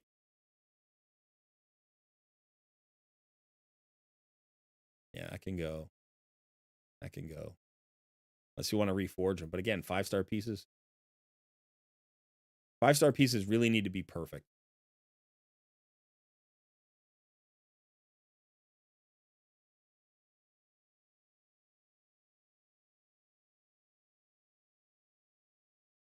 Any divine speed piece that doesn't have a speed substat is out. It's the only reason. That's the only thing you use it for is speed. So it doesn't. If it doesn't have a speed substat, gone, gone, gone. Even this one, which like missed all its speed, I'd probably get rid of. But you can decide on that if you want.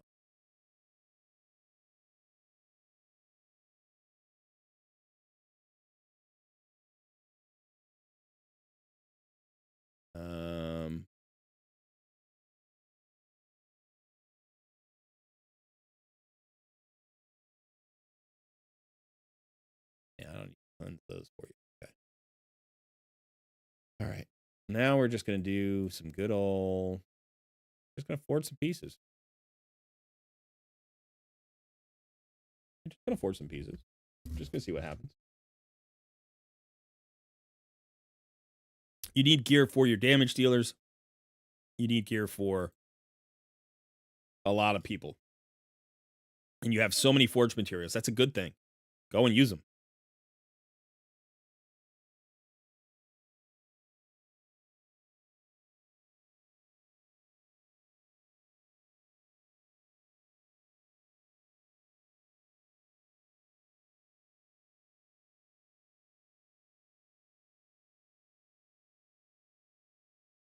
Okay, so let's see. On, good. On, gone.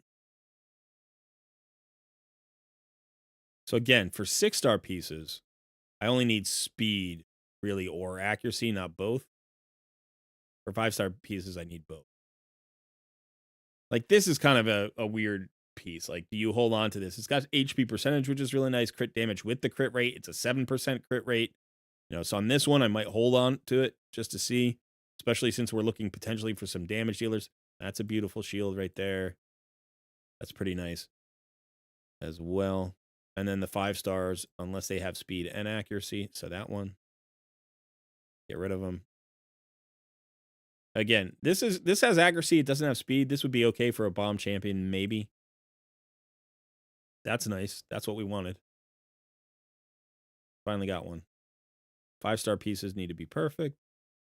Resistance with speed is okay. That's not too bad. Flat attack. HP with speed is good. Defense. That's a crit rate. That's marginal, but we'll hold on to it. And then everything that isn't a speed boot goes.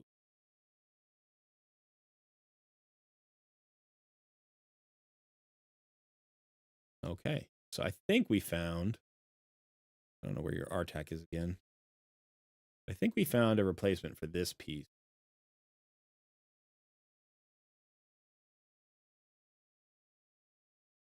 It was this one. So we really want to roll into speed and HP here. No attack. Just roll right into speed. Give me that one right out of the gate. Just give me one right now. Come on. Just give me some speed. There we go.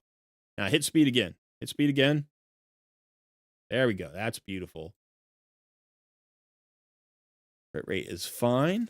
We can even ascend this a little bit. See what happens. HP would be the best. Boom. Finally. It took a little while, but we got there. We got there. So let's go ahead and throw this right away. Right? We're trading away that crit rate. We want to hold on to that accuracy as much as possible. It's going to be a little bit tricky. We got a lot of accuracy in this build. And we just want speed and HP. Look how much HP we picked up there. 15,000 HP, almost 14 and a half. We want to keep the defense high. Okay, so now let's look at the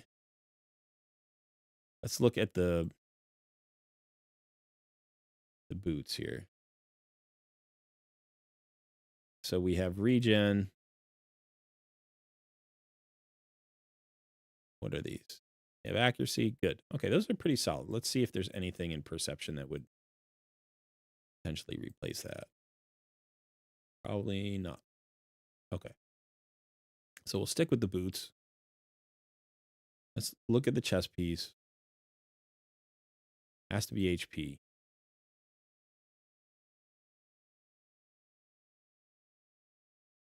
That's not a bad chest piece. I don't love it. I think this one is a little bit better. It's also got more resistance if we ever want to go in that direction. We're trading away a little bit of HP there, but that's okay. And then we were talking about, I think, the helmet.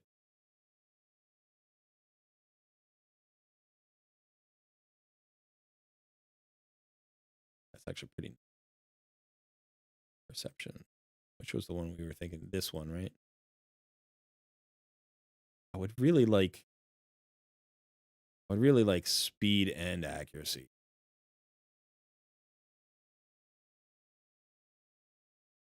We have those two options. Do we have any regen? Yeah, but we trade away too much speed. There's this one.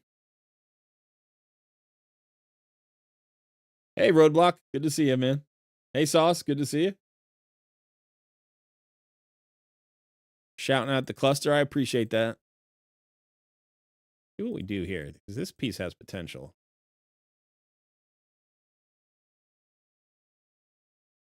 I like this so far. That's very nice. We could potentially use that piece. We've got that. That is a 5-star. And then we've got this one here, which is a 6-star, and this one here, which is 6-star. So let's roll these up and see if they roll better.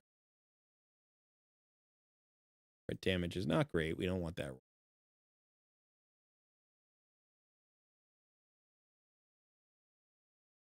That's not too bad.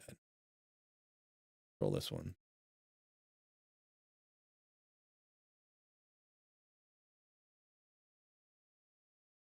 All right. So what's this? 10 and 19 and 13, 10 and 23. So this would probably be better. And we'd get more HP on that as we... let's go ahead and take it up. We've got the silver now. Defense and resistance. Nice. We like those numbers. And then I think...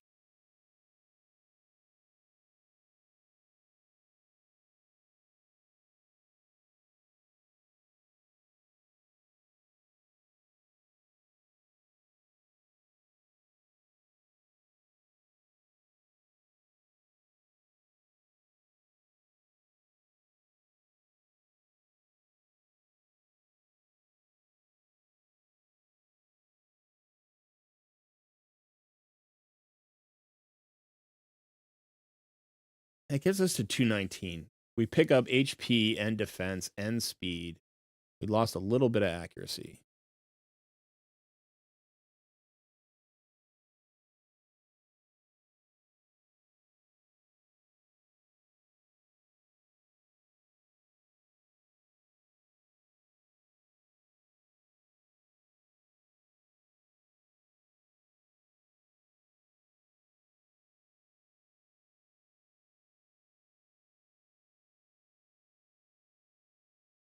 That's a nice ring for him.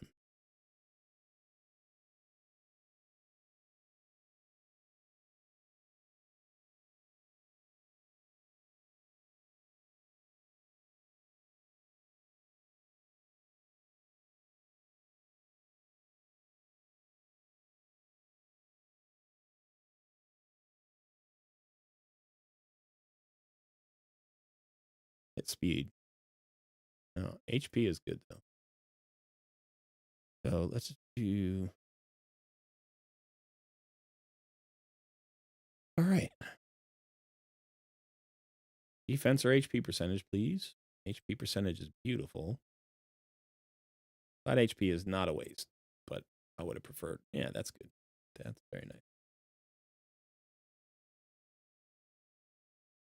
And we could get HP here. Crit damage. So we didn't drop off too much accuracy, but is 365 enough there? I don't even know that it is.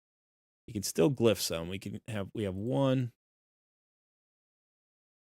And we can upgrade this one all the way there. That gives us a little bit more accuracy. 381. Go ahead and glyph this out.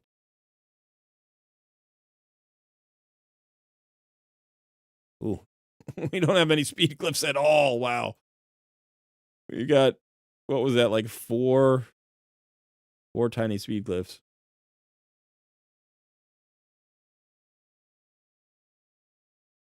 Got glyphs everywhere else but speed, huh? You have been using them up.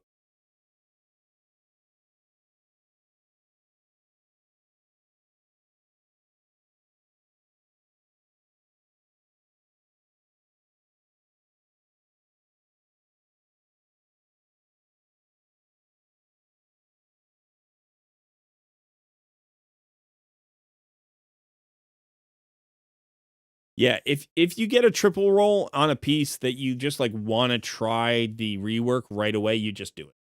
You just do it as soon as you can, and then you just move on from it. You either sell it or you figure it out. It's like, all right, but this is not bad. I mean, we're getting there. Now, this isn't quite a solo build because you don't have the resist for it, but at the same time, this is a much more effective build. Right? Hey, Boozor, good to see you, buddy. In the house, we got a bunch of content creators hanging out. So yeah, this is a much more comfortable speed. The defense is going to help as well as the extra HP. The accuracy, we only traded away 13 accuracy here, which actually feels pretty good. I do think eventually you could potentially replace this banner, not the banner, the amulet, and that could, if you got a good pinpoint amulet, you could potentially, increase your overall stats. If I did this right now, I would actually lose accuracy because there's no accuracy on the amulet. Gotcha. So I'm thinking, let's take this all the way up. Let's see if we can do that for 1.65 for one. Yeah, we did that. Okay. The attack doesn't matter, but I will glyph it just because I'm a completionist. Can't help myself. Just in case you want to put it on somebody else someday. Yep, we're going to do that one. All right, now the question is that enough to really help us out with what we're trying to do here?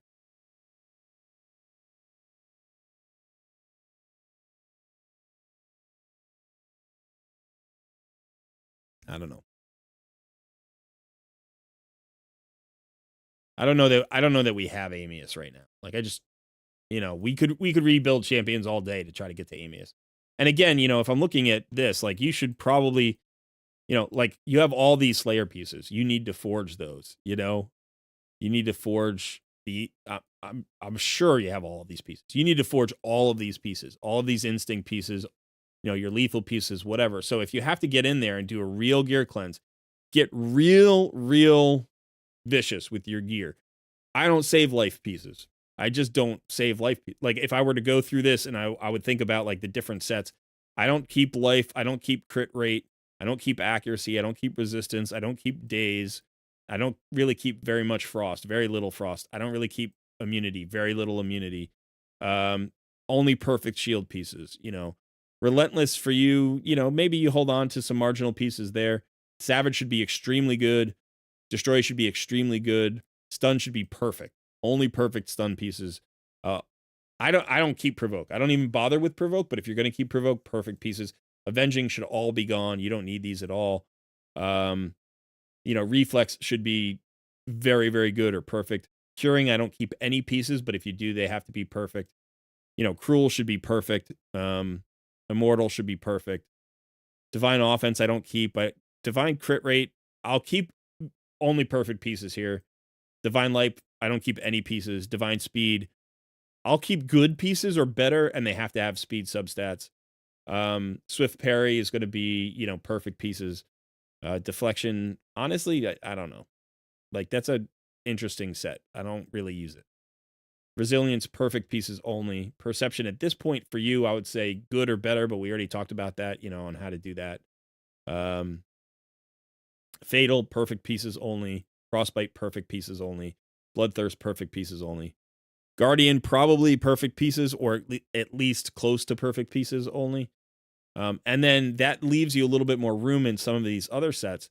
But with stuff like protection, if it's a 5-star, you really need to be a perfect 5-star. It can be a good 6-star. That's fine. Do you know what I mean? But if it's going to be a good piece, it should probably be a 6-star. But it needs to be perfect if it's 5-star. Same thing with all of these, special sets. And so you could probably clear out, another 150, 200 spots. And then, start rebuilding champions. Like, forge some stuff. Rebuild some champions. See what you can get. Because you have way, like, you'll never, ever catch up. You'll never catch up on these pieces. You don't get enough Magisteel. So what you need to be doing is making sure that your Magisteel is always lower. Right? Like, I don't care about the special materials. Like, don't even worry about that. Just get in arena, get as much Magisteel as you can, and then, forge every 2 weeks in CVC. You should be forging. And I would say focus on perception.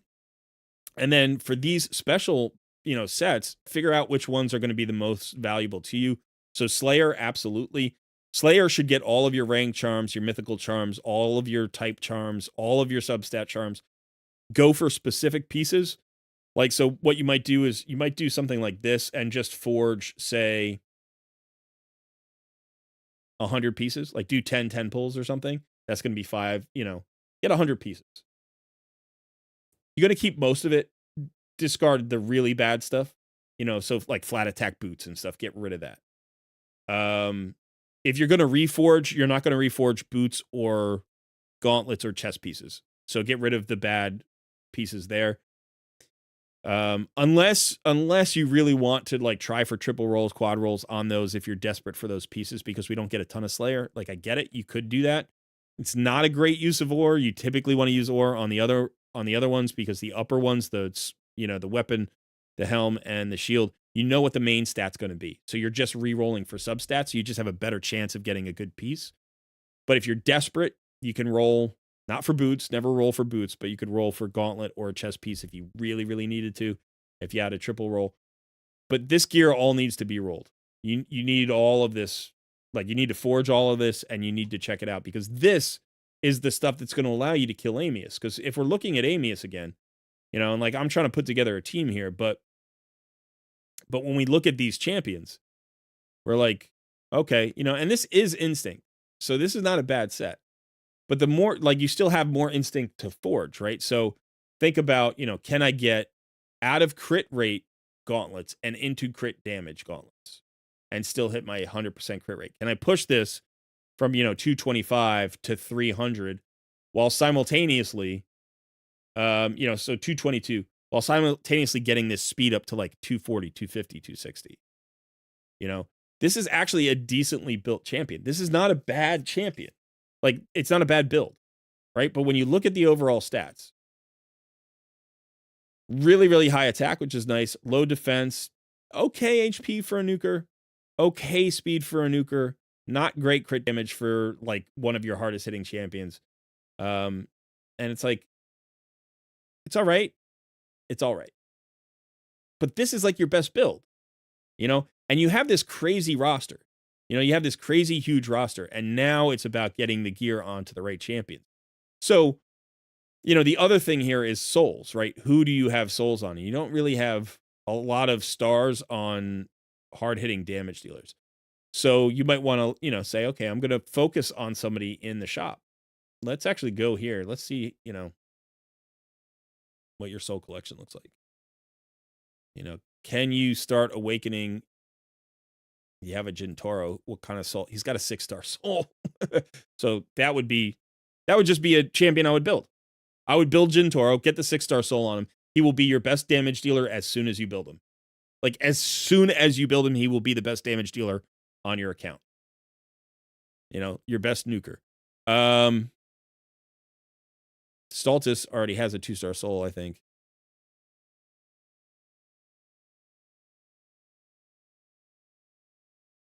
I didn't even notice this guy, Errol. So he's actually got a good soul. And you do have Razzlevarg, who's got a good soul. So there's some damage dealers maybe who are just built, but not for this particular rotation. And that's okay. That happens too. Not arena or city.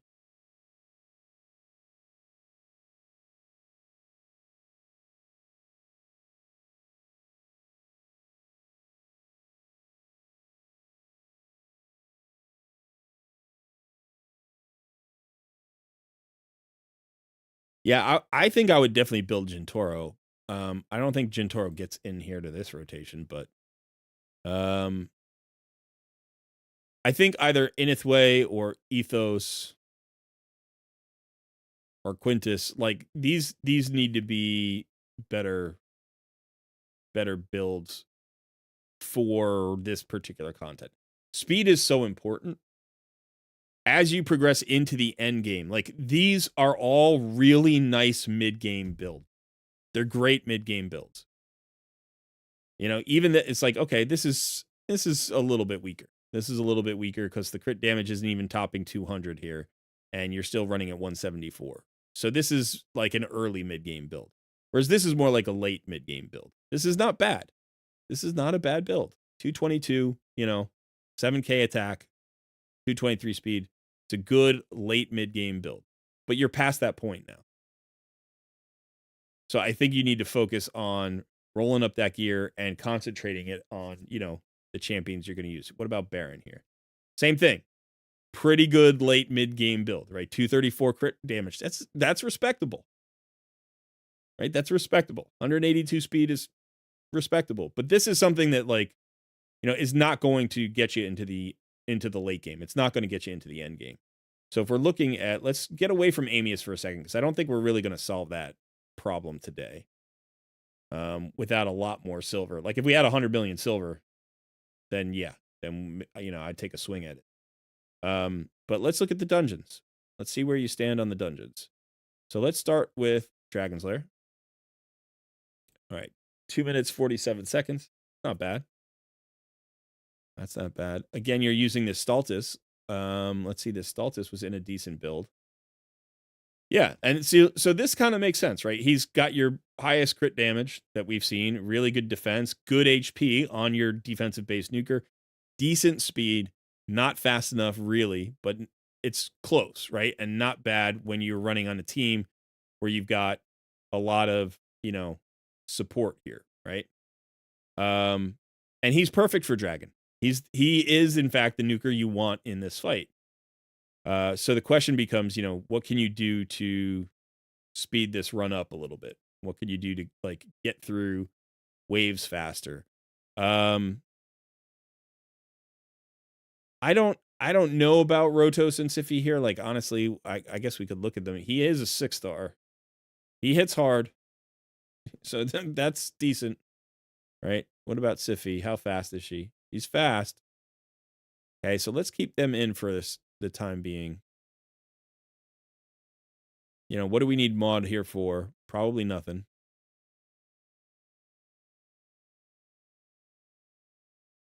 What's Errol do? That's a hard-hitting champion. And a little bit better on speed. I don't actually know this guy all that well.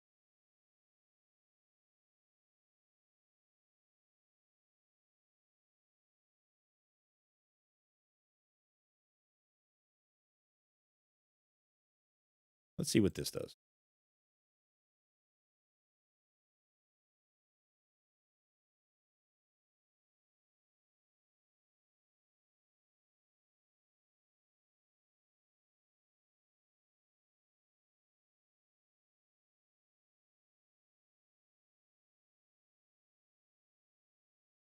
So you've got the Mithrala that gives you a lot of sturdiness, and you've got the Siphi for sort of and the emergency if you die.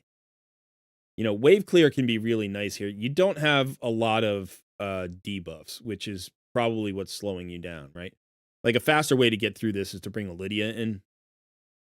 So we could think about that. Now Siphi gives Rotos the cleanse, right? The passive cleanse, which is nice against the dragon. And you're getting the block debuffs buff from her, which is not bad. But in a lot of cases, like you don't really care too much about that. You know, if you have some heals, if you have a cleanse, generally you're okay. You don't necessarily have to have all of these kind of defenses for this. You can go a little bit faster if you wanted to.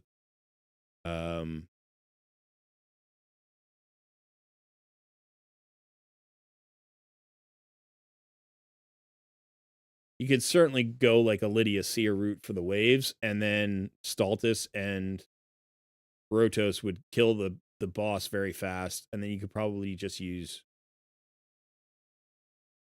Mithrala, and I don't even think you need a reviver or a block debuffs. So we could go that route potentially. Yeah, this isn't going to be all that fast.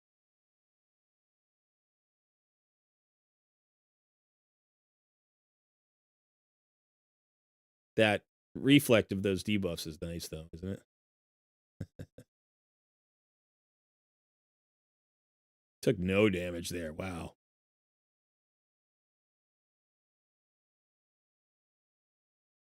Yeah, I just think the lack of debuffs is what's slowing you down.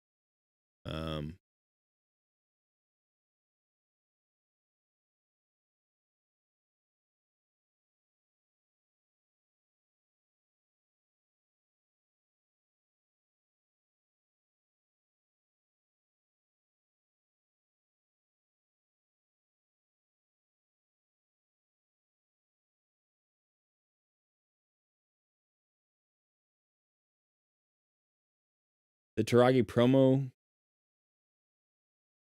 ended? Just made a new count. I don't know. I didn't hear about that. It may have ended. Some of them, you know, they don't tell you when they're going to end. They just end them. Charles Wobble says, Boozer is seriously underloved as a CC. He is actually super nice and helpful. I agree. I don't know if he's underloved or not, but throw love his way if you haven't. Yeah, that's... I don't, you know, underloved. We're all... Every content creator is underloved, honestly. We work really hard. We work really hard. So, let's get rid of all this for a second. Let me think about this.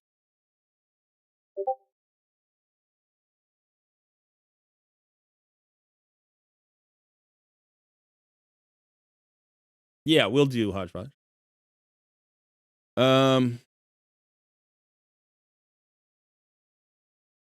You got two rabbits. I'm assuming with all of what you've got your Lydia, right?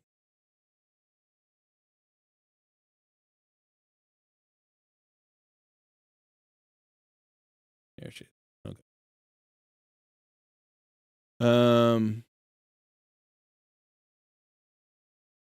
I wouldn't necessarily run these two together.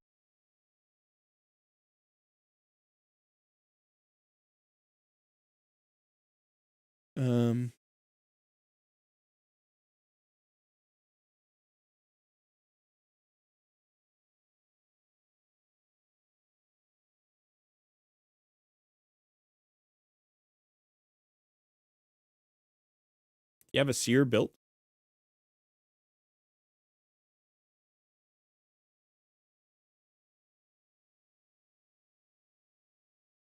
Yeah, not really. Not really in position to do that. Okay.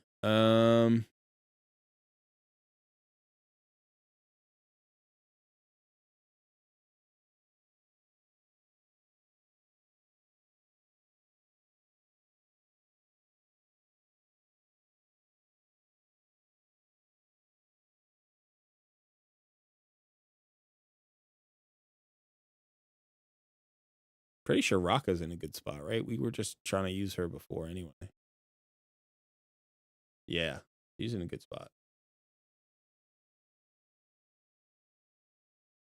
She gives you an increased attack as well, I think, right?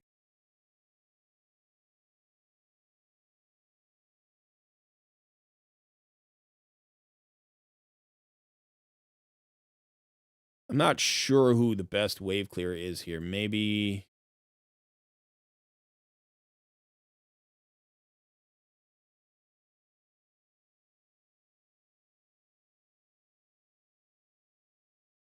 225 is not bad. He doesn't have accuracy, unfortunately. They can't land his stun or his slow.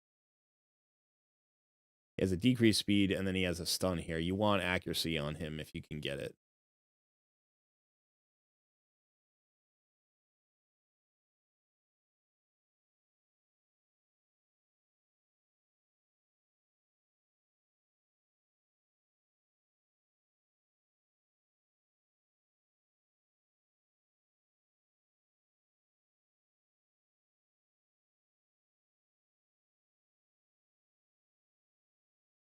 Give me speed. Give me speed. No, ran out of silver.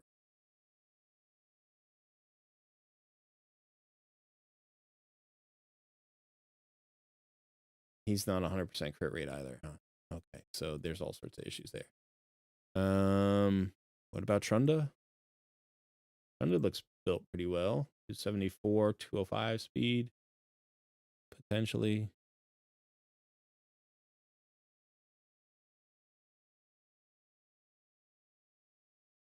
Ninja's good at boss killing. A lot of extra crit rate there you could shed and get him some more speed.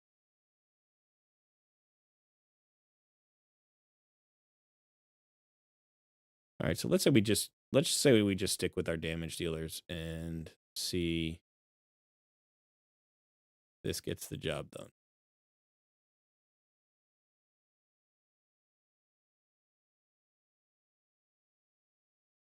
Poison explosion would be an option, yeah. Good call. So I mean, when you get certain damage dealers are really good with accuracy, right? They give you extra stuff with accuracy. Think like, you know, Thor or Wukong, right? There are a whole bunch of like Herndig champions that hit really hard but also bring extra utility. And in order to get value out of any utility champion, they need to run fast. And in order to get it damage or to get value out of any nuker, you need to run them hard hitting. So the thing about a champion like Thor is he's a stat magnet. He needs a lot of stats. And so you need to get stats from every place you can. So if you can get a soul, right, that gives you extra stats in addition to giving you the power of the blessing. But you also need the gear. You also need the area bonuses. You need whatever you can get a relic on them. Like whatever you can do to keep pushing stats on a few of your best champions. When you have a huge roster, and I am suffering from this exact same problem. When you have a huge roster of good champions, you potentially you're always chasing gear. You want to build 10 great damage dealers because you've got 10 great damage dealers. But you don't need 10 great damage dealers in the game. You need like 6, maybe, or 4 even. Like having 4 beautifully built damage dealers is more valuable than having 10 or 12 moderately well-built damage dealers. So, you can consolidate gear on champions, but a lot of cases, I look for souls first. I know that, in hard mode dungeons, you have that passive where you do more damage and take less damage when you have more stars on your soul. So, when I saw that Jintaro 6-star soul, I'm like, okay, that's great. When you have Rotos with the 6-star soul, that's great. It looks like this is not enough support here with these two, which is unfortunate. But that's sort of, how I think about it. It's like, is Thor great when he's only got a 1 or 2-star soul on it? Oh, nice, Rotos, pulling it out there. That was definitely too close, though. I would not rely on that. Um,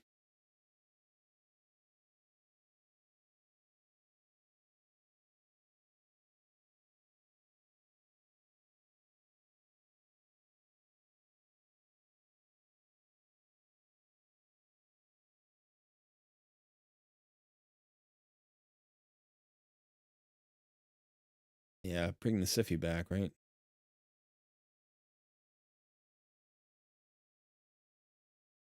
But this isn't going to speed up.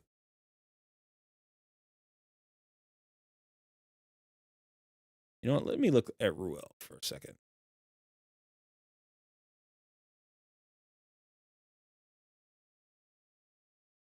Still decently well.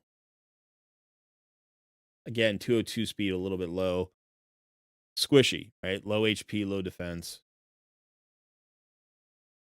Okay accuracy.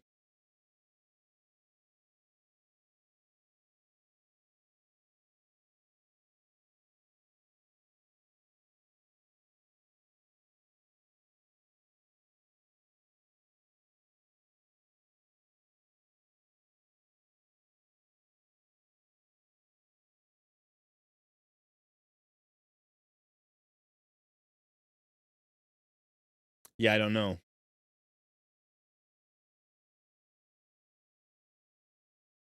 CC's you like work really hard? Yeah.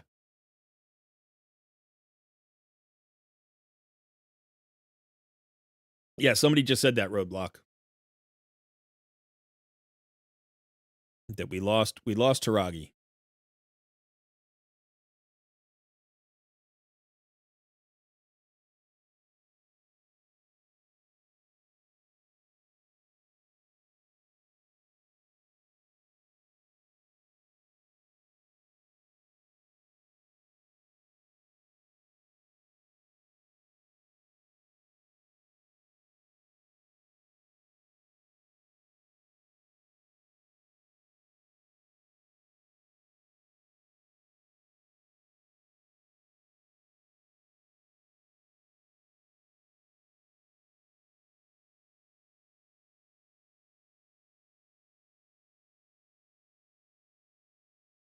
Hmm.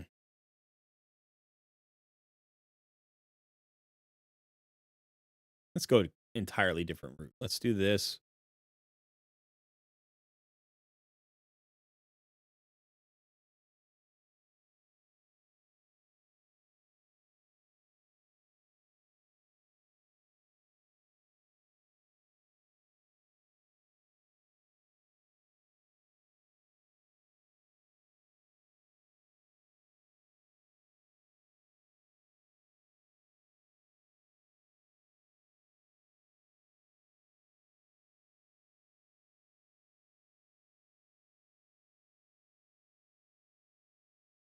Let's try this.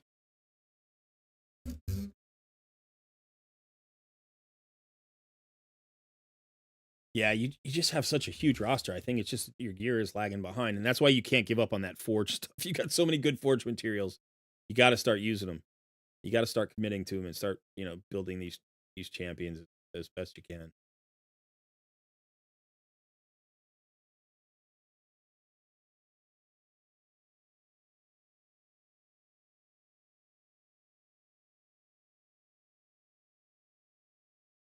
I do think a Lydia Seer comp could be really nice. I think I saw a Kymar, right? So you have the reset. And then Newt is such a boss killer, you could use Newt on the boss. So you could use, you know, Lydia, Seer, Kymar on the waves, and then you use Newt on the boss, and then you just need like one champion to make sure that the team doesn't die. That could be to Hanorok here, maybe Mithrala, maybe Elva, maybe somebody like that.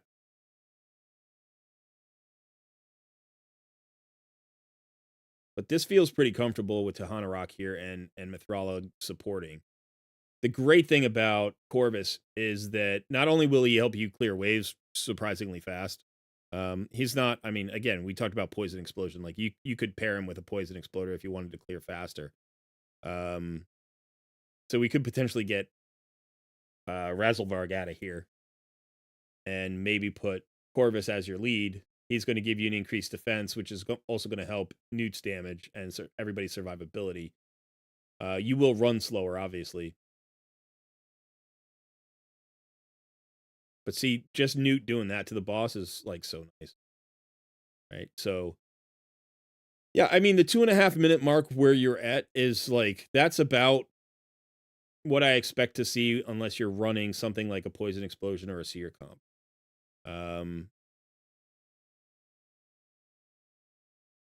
The Corvus reduces all the damage you receive anyway, so for every poison he reduces it 5% damage up to 25%.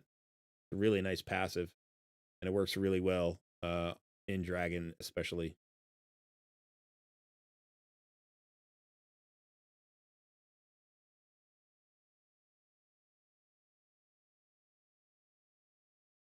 I mean, Newt's so perfect for this.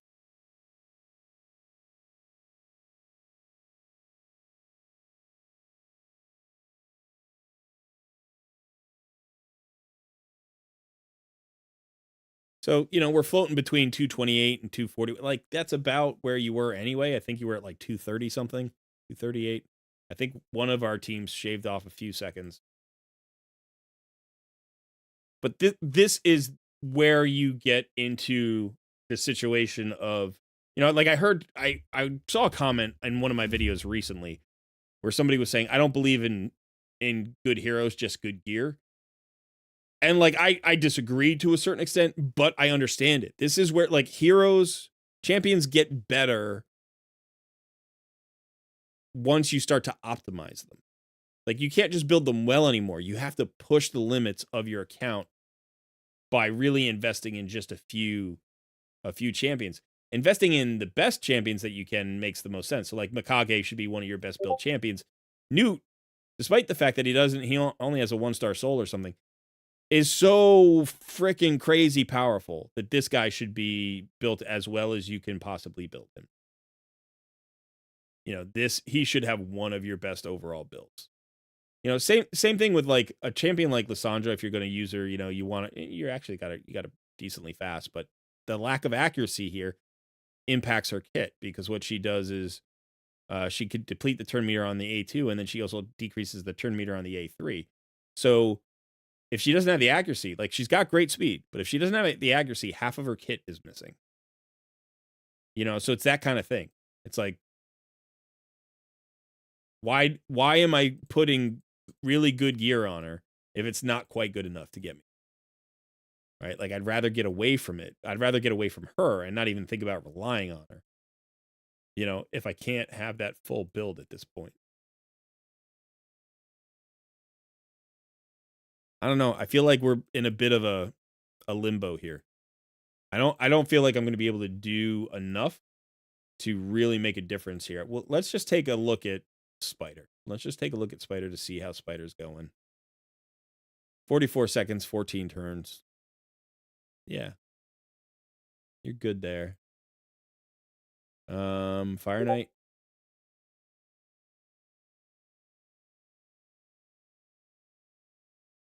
It's okay.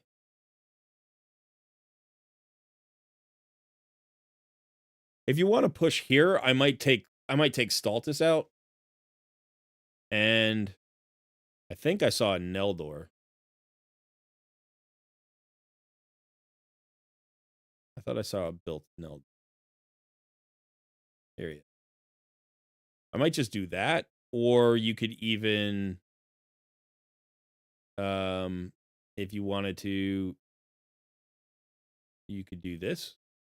You could do double ally attack, and that might be a better way to go. This is going to be a little bit slow clearing waves, like that's just the way that's going to work, but my guess would be let's see if we put in Neldor and Ferric in the back.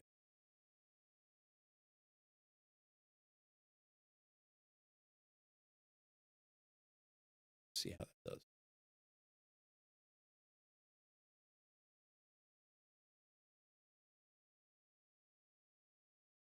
Now, obviously, you'd want to program the AI in here. The thing you basically want to do is make sure that your ally attacks are available when you open into the boss. So when we get to the end of, the second wave, I'll manual a little bit A1 cycle so we have those ally attacks.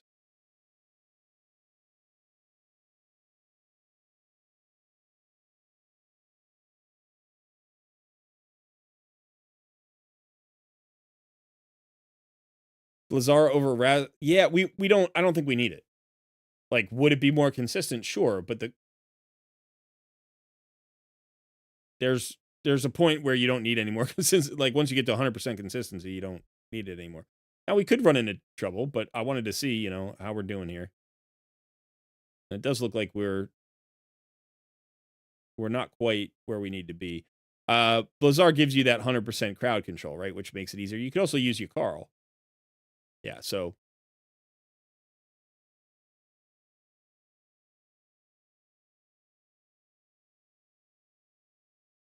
the question is, do we have the speeds? Do we have the speeds? My guess is we do not.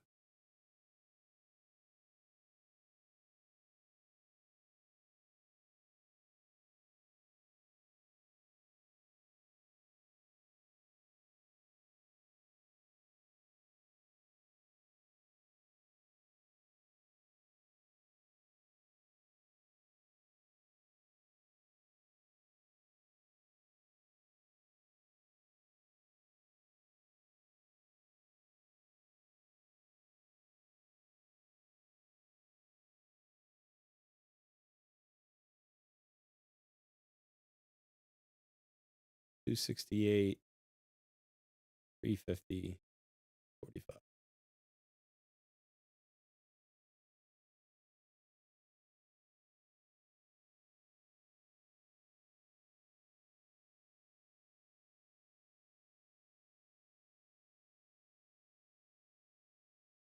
Swapping the Kage's forms on waves would help too. Yeah, you could certainly use her stun. That's true. We could have done that instead.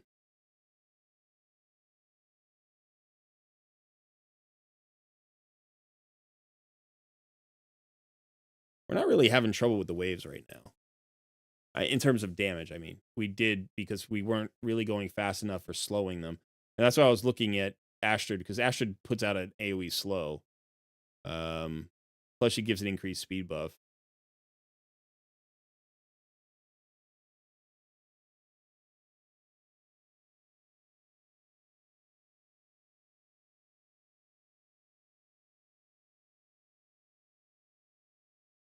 So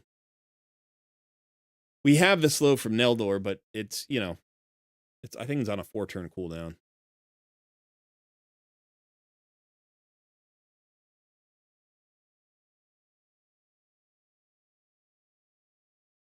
Whoops. Make sure we don't ally attack here.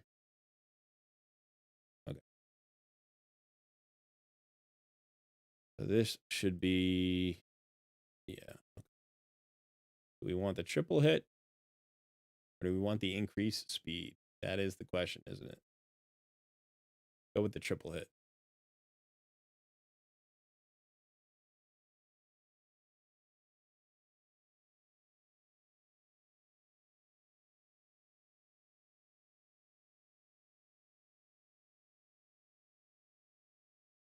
That worked.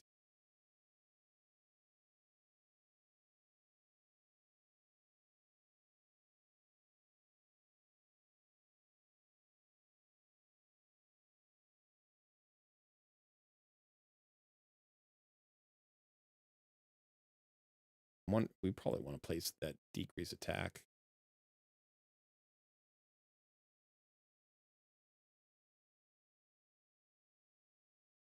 Lazar's not landing his turn meter decrease, which is telling me that maybe he doesn't have enough accuracy.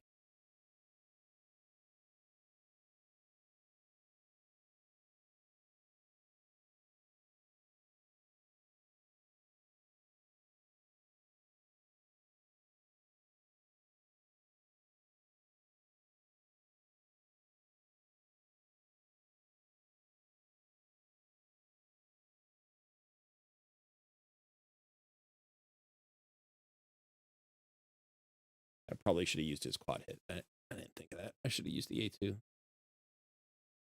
All right, so now we should get plenty of turn meter decrease.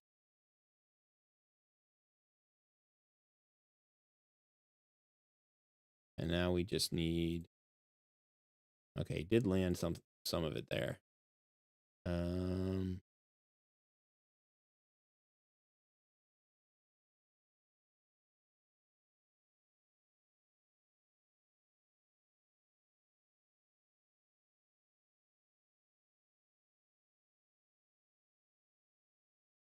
That should work. If we don't get it now, then we're...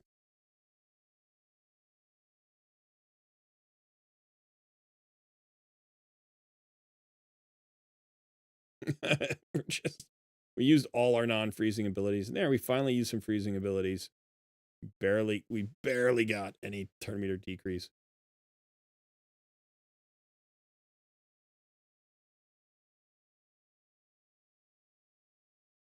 But we should be fine.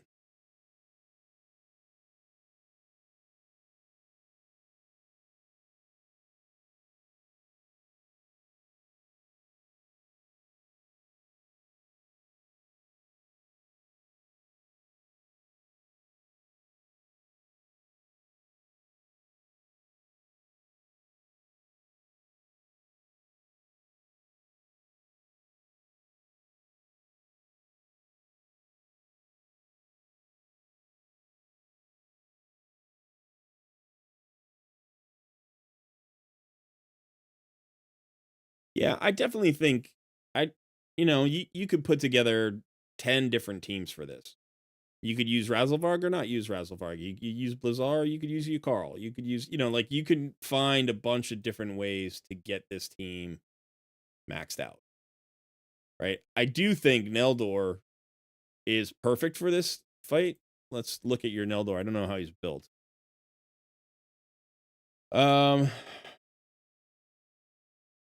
Yeah, so this is slow, and I think his accuracy is a little low. Maybe not though. Maybe not. I should check the raid stages tool. But so the main thing here is you don't really care about damage. Like you have 100% crit rate. Crit rate's nice, right? But the thing that his job is basically to do two things. It's to freeze and slow. He's going to freeze wave guys. He's going to slow wave guys. He's going to freeze the boss and push back the turn meter. He's going to slow the boss, and that's going to make everything better. He does have this quad hit, which is nice on the boss as well. Get that decreased attack, that decreased accuracy. If the boss gets a chance to go, you've got the 4-hitter. Like, that's great. The multi-hitters are all good. But really, he's also got this other ability, which is when another ally places a freeze, he's got that chance to go. So that's all you need him for. So you need him fast, like 250 fast, right? Faster if you can get him. Mine runs at like 275. If you have Razzlevarg as your lead, that alleviates that pressure a little bit because you get the speed aura plus you get the increased speed buff. If you have somebody else who's pushing turn meter, that alleviates a little bit of the pressure. But I would probably still build him at least at 250. Like I would shoot for that. 245, let's say, with the speed aura and all that stuff. And then accuracy, again, as high as I think you need. I want to say it's 375, but maybe it's only 325. Let me go look. Let me just go look.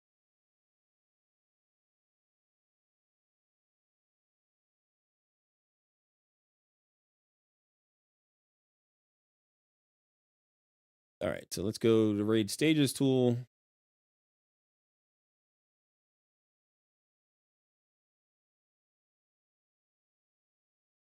Hard mode. So it's 345 is what. 345. And you have 350. So it's perfect accuracy. Perfect accuracy. You don't really need to do more than that. One way to think about getting speed out of them, obviously, is pinpoint gear. Another way is to swap these accuracy pieces to perception pieces. Obviously, you can glyph a little bit more if you had to. But get them out of the crit rate gloves. If you don't have the speed is more important here than the crit. Like, his, fourth job is to do damage, right? Like, he's got 3 jobs before that, right? freezing on the A1, slowing with the A3, and breaking the shield with all of his hits. Those three are way, way more important. And then even before I would say damage, his fourth job is to stay alive, right? To not have to bring in a reviver or something to make sure he gets through. So, like, damage is his fifth goal. Would it speed things up a little bit? Yes, but you'll speed things up just by controlling the fight better and making it really consistent. And remember, you don't want to, like, you can farm stage 6, right? But when you're looking to improve the speed of a team, right? Really what you want to do is you want to get to 10 and then try to improve the speed of that team. You know what I mean? Like, figure out how to make that team faster. So the first thing you need to do is to get to 10, preferably on full auto, preferably at 100%, success rate. And then you worry about, well, how do I do a little bit more damage? Oh, can I bring another champion in that brings me more debuffs? Can I get a Lydia in here? Can I get somebody else in here to still have multi-hits on the A1, but bring me more debuffs? And maybe you can. Maybe you have champions who do that. Obviously, Newt brings a weaken, so you may want to program the AI once you get to stage 10 so that you know exactly when he should use his weaken to increase the damage on the boss. And the rest of the time, you got to be like, okay, maybe I want to just use it once and then turn it off. Maybe he needs to open with it. Maybe he can't open with it because the shield's not down. So maybe he can't use it at all, and then I need to bring somebody else in who has debuffs. And then you're like, well, I still need all of the things from that comp, and I still need all that speed. So that's where the theory crafting really starts to kick in. Like, Lydia is not awesome because she has one double hitter, right? Her ally attack is only going to be this single hit, but she brings that, decreased defense and weaken. She brings that increased speed. Is that enough? Or do I need, debuffs from somebody else? So let's say I need, decreased defense. Maybe I'm looking for a multi-hitter, somebody who's going to be really good, who can help me with the waves, plus help me with the boss, and, break the shield and do all that stuff. You're like, oh, Ragash is not bad. He's got a double hitter on his A1. He's got an AoE decreased defense with the stun that helps with the waves. He's got this increased speed if you need it. Plus he can hit hard. Yeah, maybe that guy. Maybe Dracomorph, right? Because he's got this 4-hitter that places poisons, can help break the shield, and then he can place the weaken and the decreased defense to help speed things up. I don't know all of your champions perfectly, like I don't know Shigor. I don't know if he would work. I don't know Tomb Lord. These are champions I don't own. And I don't necessarily have their kits perfectly memorized, but it's like you can think about who can bring you more things that you need. More things that you need, not just multi-hits and freezes. I mean, Ninja's an option, right? He's got the triple hit to help break the shield. He's got a freeze that's 100% chance. And then you got, the decreased defense on the A1 potentially, plus he hits really hard. So, and if all else fails, maybe you bring in Martyr, right? She's going to give you that increased defense and counterattack, help you break the shield, bring the decreased defense for the boss, plus she even brings a decreased attack for the boss. So you can go that route. You can certainly go Ruella's got triple hits, plus the turn meter fill, the increased crit rate, the decreased defense, the weaken. She's not pushing the turn meter back, right? She's not going to do that, but she brings so much more to the boss fight. I like Ragash for waves and boss, but Newt's got to be the key, right? Newt's going to be the key. So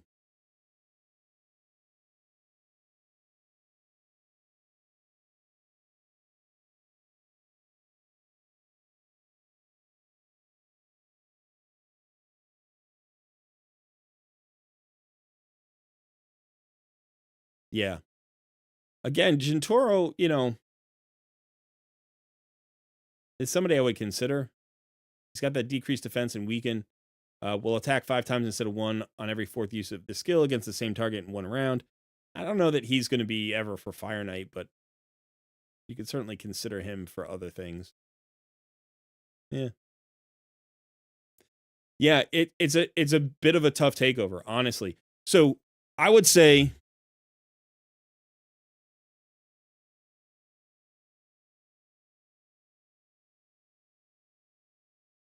you have 4 really good things going for this account. The most impressive is the roster. You have a crazy roster. So that's really good. I think that's really good.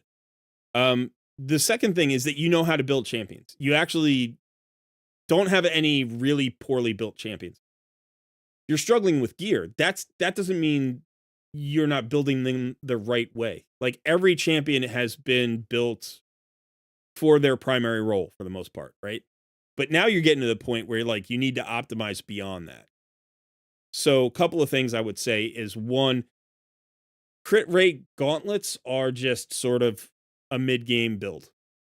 You need to get your damage dealers into crit damage gauntlets, and you need to get enough crit rate to still hit your marks. You do have some good champions that can bring increased crit rate. You could also consider that when you're building some team comps. So consider that. I would say roster's the most impressive, right? But the fact that you know how to build champions, that's key. That means you're going to be able to get more out of your roster. The third thing you've got going for this account right now is that you are pretty far, right? You've pushed towards places where you can farm at high levels. You're farming 24 here. If you're farming these others, mostly in hard mode, if you can complete, like you can farm Sand Devils 25, Shogun 25, you can get all of the things that you need. It's slow in some cases, but you can put in the time. You can just put in the time, right? You have the energy, you have the resources, you can put in the time. So good roster, know how to build champions, you can farm the best gear in the game. And then the fourth thing that you got going for this is you've got tons of forge materials for really good sets, right? Like tons of stuff, and I didn't even go through all of them. Like you might have other stuff, but like you got tons for Swift Parry if you need it. Perception is definitely, probably the number one thing here. You have to get all these special sets forged. You have to start using those to get the value. I would say Lethal, Instinct, and Slayer are obviously the ones that are going to bring you damage. But Righteous can bring you speed, can bring you, resistance. Bolster can bring you survivability in a lot of places. I mean, this is a ridiculous amount of bolster here. And at the very least, you should use up enough of the materials to get through all of your legendary materials. Bolster is so good in places like Live Arena. It's good we were just talking about, like even in the Amius fight, right? When you have something that can't be removed and then you're going up against a boss who removes things, is it critical? No, but can you use it there? Sure. You can use it against, you can use it in a whole bunch of places. You can definitely use it in faction crypts. You can use it in Centranos. Like this is going to be incredibly helpful in Centranos. Build yourself like one or two really good bolster sets, put them in as global presets, and then just move them around in Centranos and Faction Wars. And that's going to give you, value. So you've got a lot of things going for this account. The few things that you are maybe hurting a little bit in terms of the account is that you just haven't pushed beyond that sort of late mid-game builds for most of your champions. And I think that's a matter of time, but it's also a matter of focus, right? And that's probably the second, it's the distraction here of having such a huge roster. It's so easy to say, oh, well, I'm going to invest in Errol. He's going to solve my problem. Oh, I'm going to invest in Thor. He's going to solve my problem. Oh, I'm going to invest in He-Man. He's going to solve my problem. And it's like, pick 4 damage dealers. You know what I mean? Like, just pick 4. You got a perfect single target damage dealer. Get a really good wave clear champion. Pick one that you really like, that you think is going to do the work.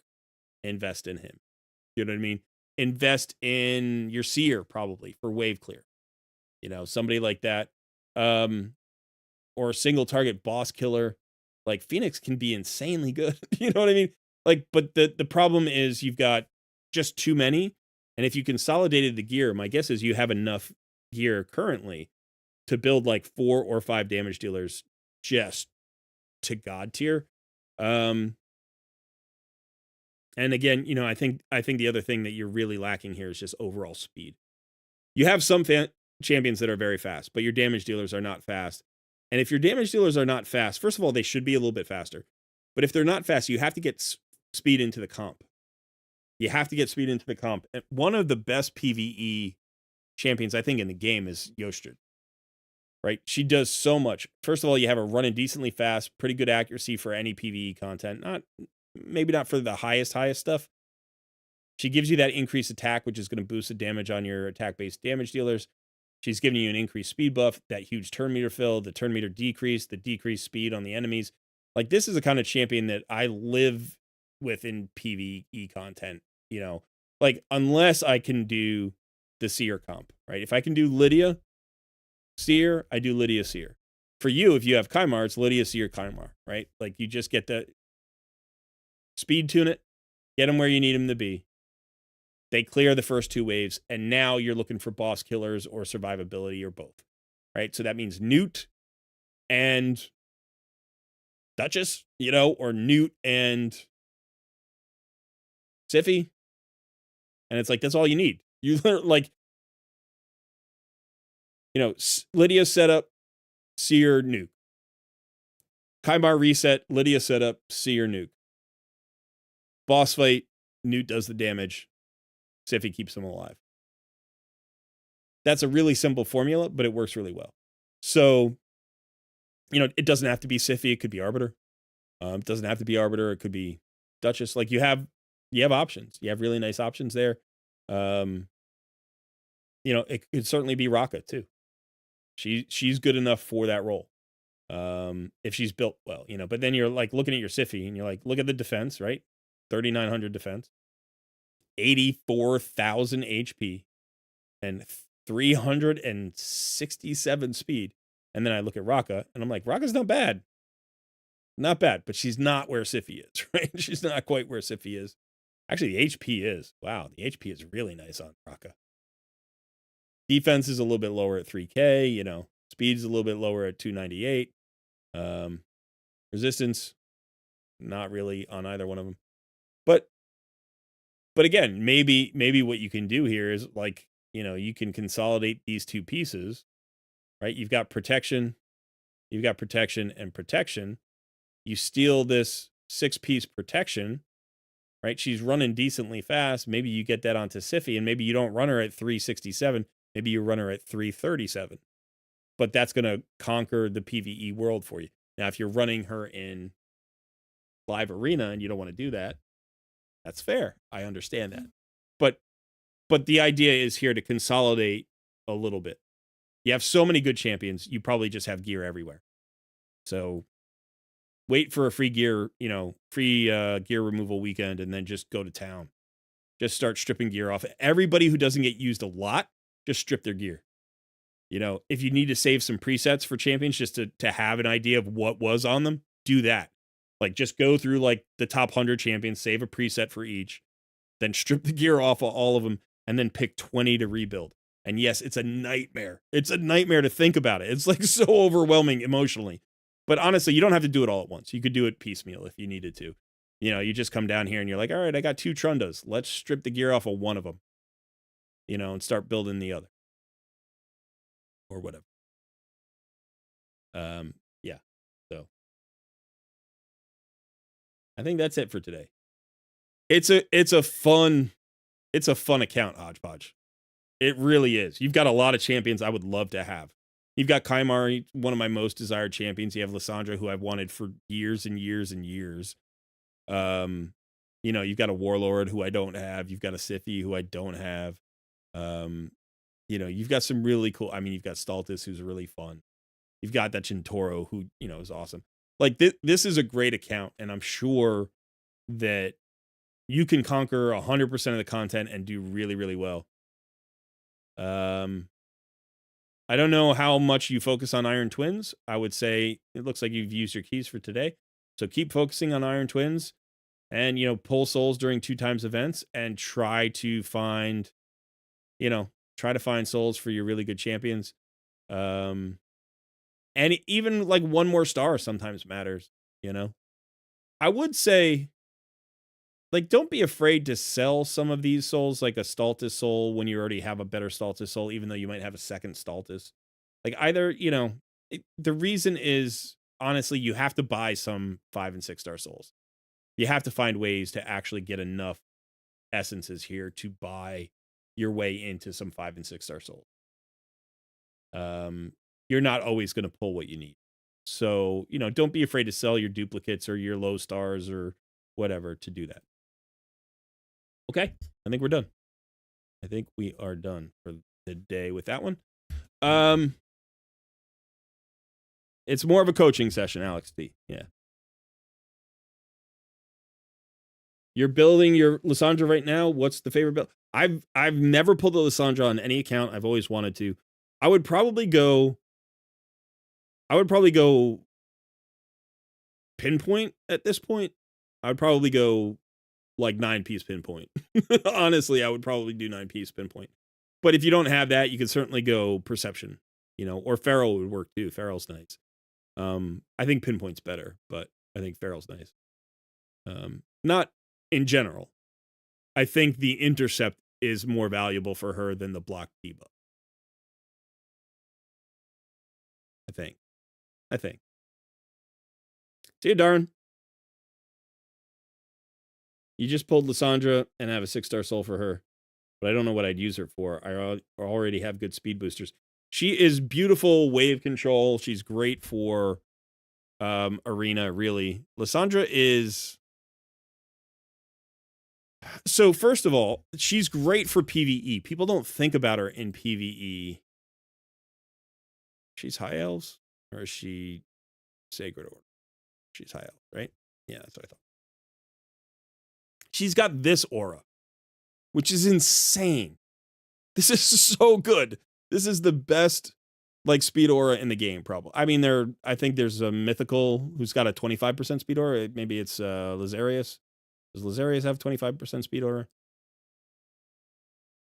Yeah, 25. So I think that's the best speed aura in the game. So she's an OG who's had the best speed aura in the game forever. So that's incredibly valuable, right? And then this is increased speed plus an arbiter size turn meter fill plus a decreased turn meter of all enemies by 30%. It is on a 4-turn cooldown, but this is incredibly strong. This is really, really strong. And then, of course, you got the fully depletes the target's turn meter, which is great against bosses. So basically, she's great against any boss that can have the turn meter decrease. She's always good against waves. And she's good anytime you need speed. Plus, her base speed is really good. Her base HP and defense are really good. You do need accuracy on her. That's why I was talking about perception or pinpoint. Or feral. Such a good champion. Such a good champion. Now, there's a bit of overlap with champions like... So I don't have a Lysandra, but I do have a Yostrid, right? So she has increased speed, increased attack. The big... the turn meter fill is smaller at 15%.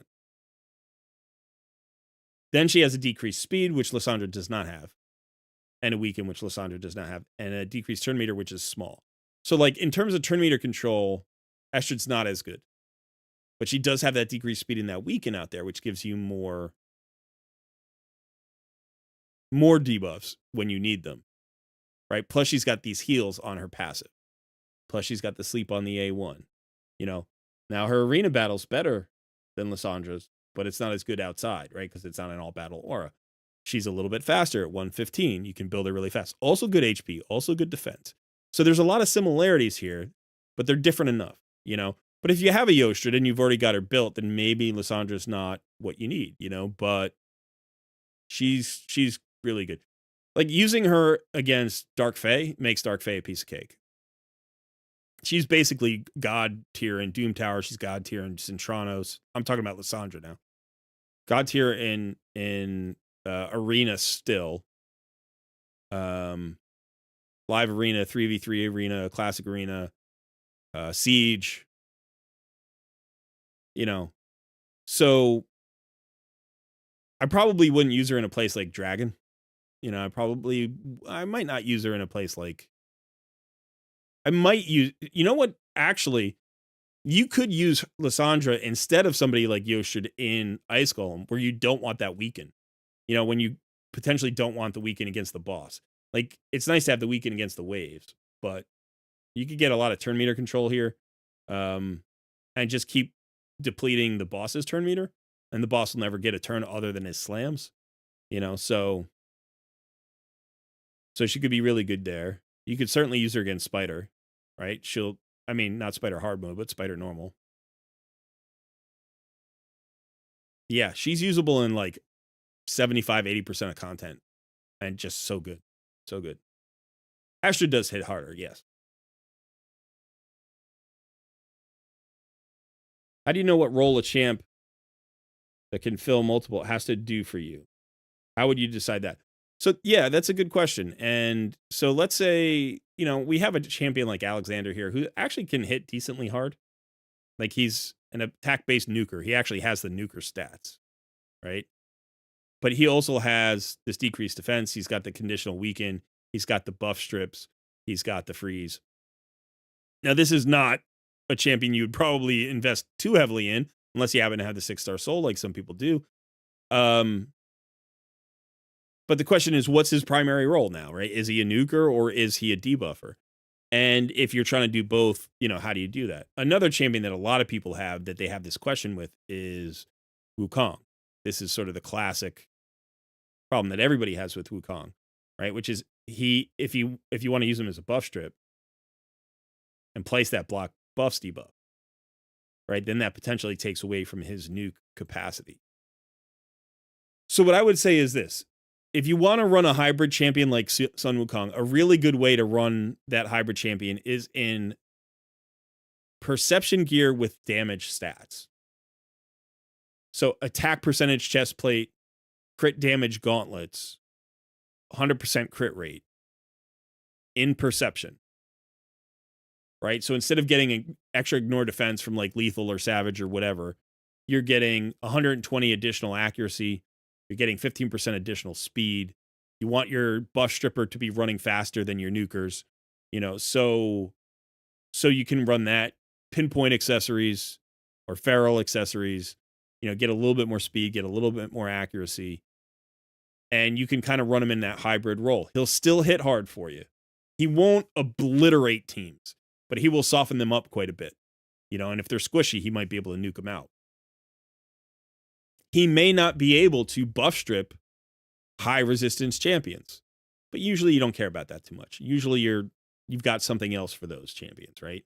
Like if you kill the team, then you just work on the Siphi for a while. Like that's just a reality. Or you work on the Duchess for a while. It's like, yeah, sometimes that's a thing. So you can run him as a hybrid. Or you can lean into either one of the roles and just be like, I'm going to build him with 700 accuracy or 800 accuracy or 1,000 accuracy for PvP. I want a perfectly reliable buff strip. I want a perfectly reliable block buffs. And then you don't care about things like crit rate, right? And then you give up the crit rate stat and you just say, I'm going to go for the debuffer build. For Wukong, I think that's a mistake, right? I wouldn't do that with Wukong. But you could. You could if you didn't have anybody else who could fill that role. The other thing you could do is say, I'm going to give away the utility and go straight nuke. Now, I think more people do that on Wukong because this A2 already ignores 50% of the target's defense. So with certain builds, you can ignore 100% of the target's defense. This A2 can nuke an entire team in PvP. And in that case, you would not build them with any accuracy. You don't give a rat's ass about the accuracy then, right? You go full ignore defense. Want to make sure he gets to 100% ignore defense. So potentially, you're talking about merciless gear or maybe lethal gear. And plus, probably you're going to go Helm Smasher. Or you're going to find some other combo to get ignore defense. Maybe, I don't know if there are, I don't know if there are combos now with relics and all sorts of stuff where you can like layer that in. And like, I have not looked at the relics in a couple of weeks now.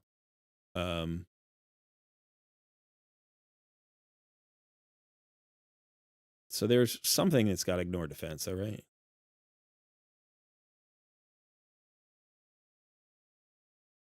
There is an ignore. I know there's an ignore defense, but maybe it's on a.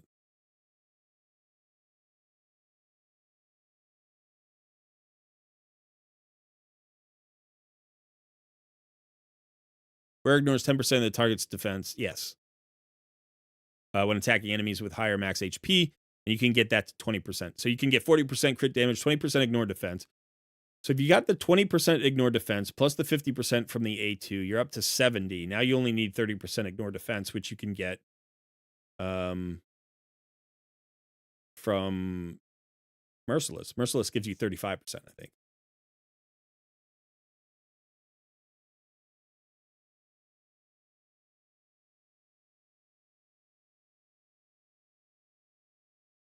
35% ignore defense. So you're guaranteed to ignore 105% of the defense on that A2. So that makes him an incredibly powerful nuker. And then you don't really worry about the accuracy, right? You just don't care about the accuracy because you want that six piece merciless. If you can get him in like 200 accuracy, you might, because that might be enough to buff strip some like champions with no resistance. But when you're building a hybrid champion, you have to decide if you're going to lead into one role or both roles. And usually out of the two roles, there's one that's better. For every hybrid champion, there's usually one is slightly stronger than the other. So for instance, for Wukong, the nuker role is stronger than the debuffer role. Right. In general, not for everybody, not for every roster, not in every situation, but in general. Where some champions you're like, well, I can build them as a debuffer, but they still, hit decently hard. Or you have a champion, maybe they can play like 3 roles, which can be even trickier. So for instance, we were talking about Yostrid before, how she hits decently hard. So what you could try to do is say, okay, well, I need high accuracy for the debuffs. I need high speed for the turn meter fill. I need high damage for the extra nuking. And I want to put her in cursed set to get like more hexes out. Like you could do all of that. You could do all of that if you wanted to. It's like, but do you have the gear for it? Do you have the stats for it? Do you have everything for it? So the more things you try to pick for her, the harder it is going to be to do all of them effectively.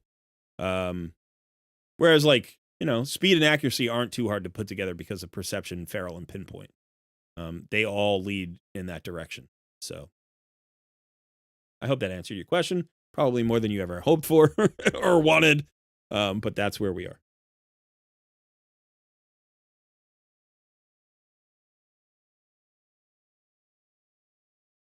Okay. All right, so we are at 5 o'clock. I don't have time to do a takeover. I don't have time to do another takeover. So what I think I'm going to do, just for hanging out's sake, because I'd like to hang out until 5:30. It's now 5:03. Is I'm going to go play my account a little bit, and we'll just keep chatting. If people have extra questions, they want to know things. Thanks to Hodgepodge for letting me tool around on your account. I do appreciate it, and I hope it helped. And yeah. And I've got some DMs. I see some DMs coming in, people asking about paid takeovers. I will get back to you as soon as I can. Probably later tonight or tomorrow. But I do see the messages, so I will respond.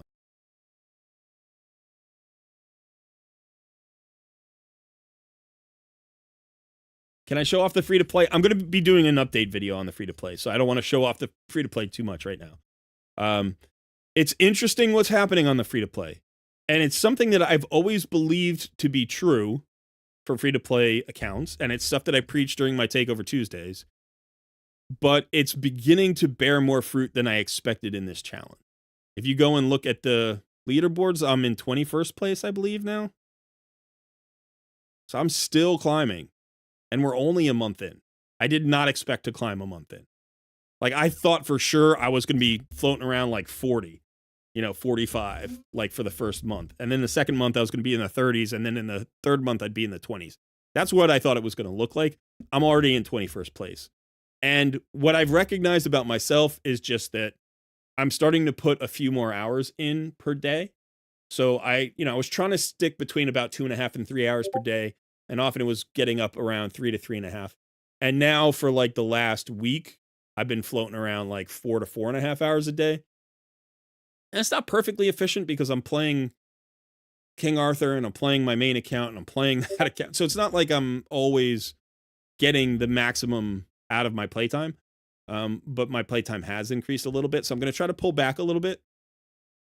I think one of the reasons why I increased my playtime is because I pulled charts. And so I had champions that I wanted to level up and stuff like that. And things like Clan v Clan pull you in and, I'm not going for the top spot.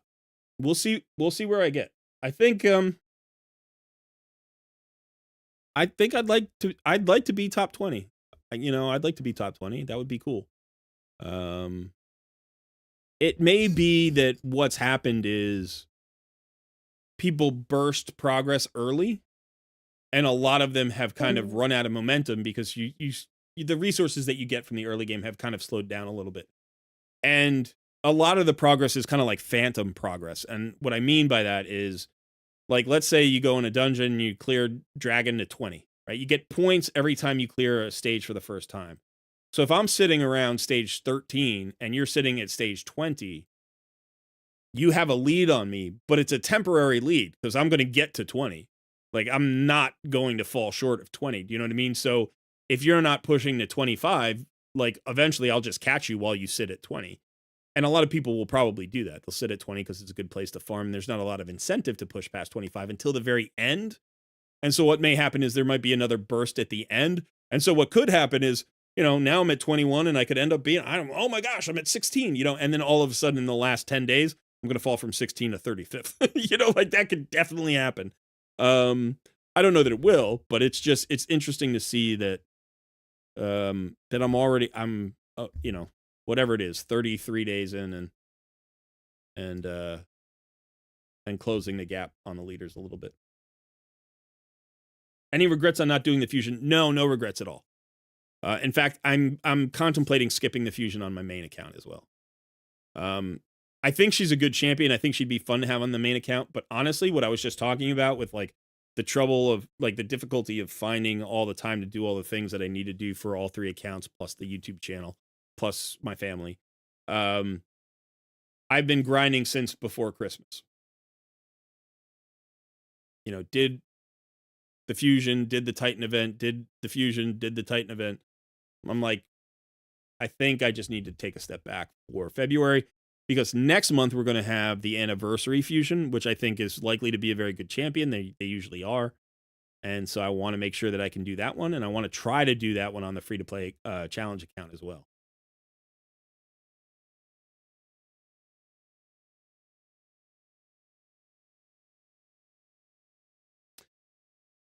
Yeah, I think it's okay to, hey, we need a dog. We need a dog for Packmaster to make Packmaster a little bit better. Yeah, we could use that probably.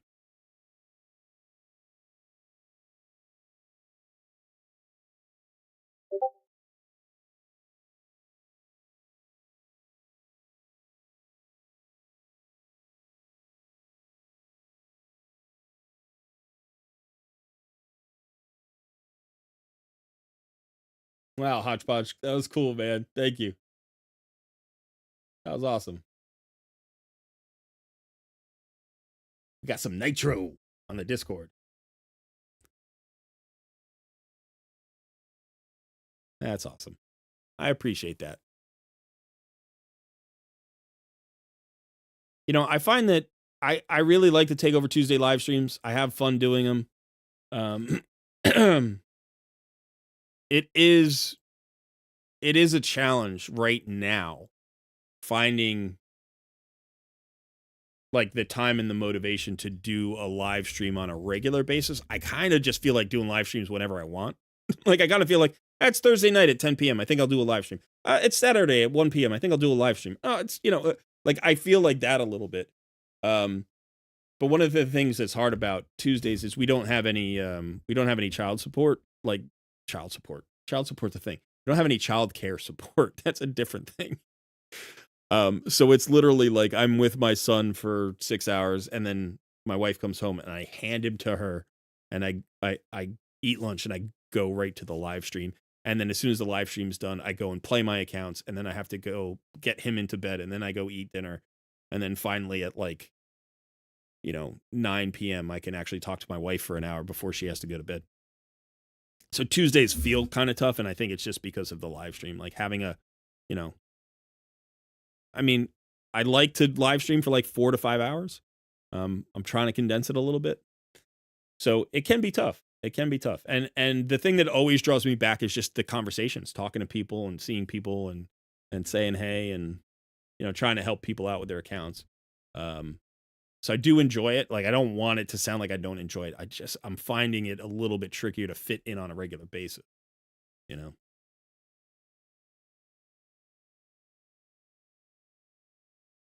Yeah, that's what I'm going to do too. I'm going to wait until the hero's path drops, and then I'm going to figure out if I really, really want to do this. Unlock a mastery for a champion. Okay, I think we've got You got some options over here, right?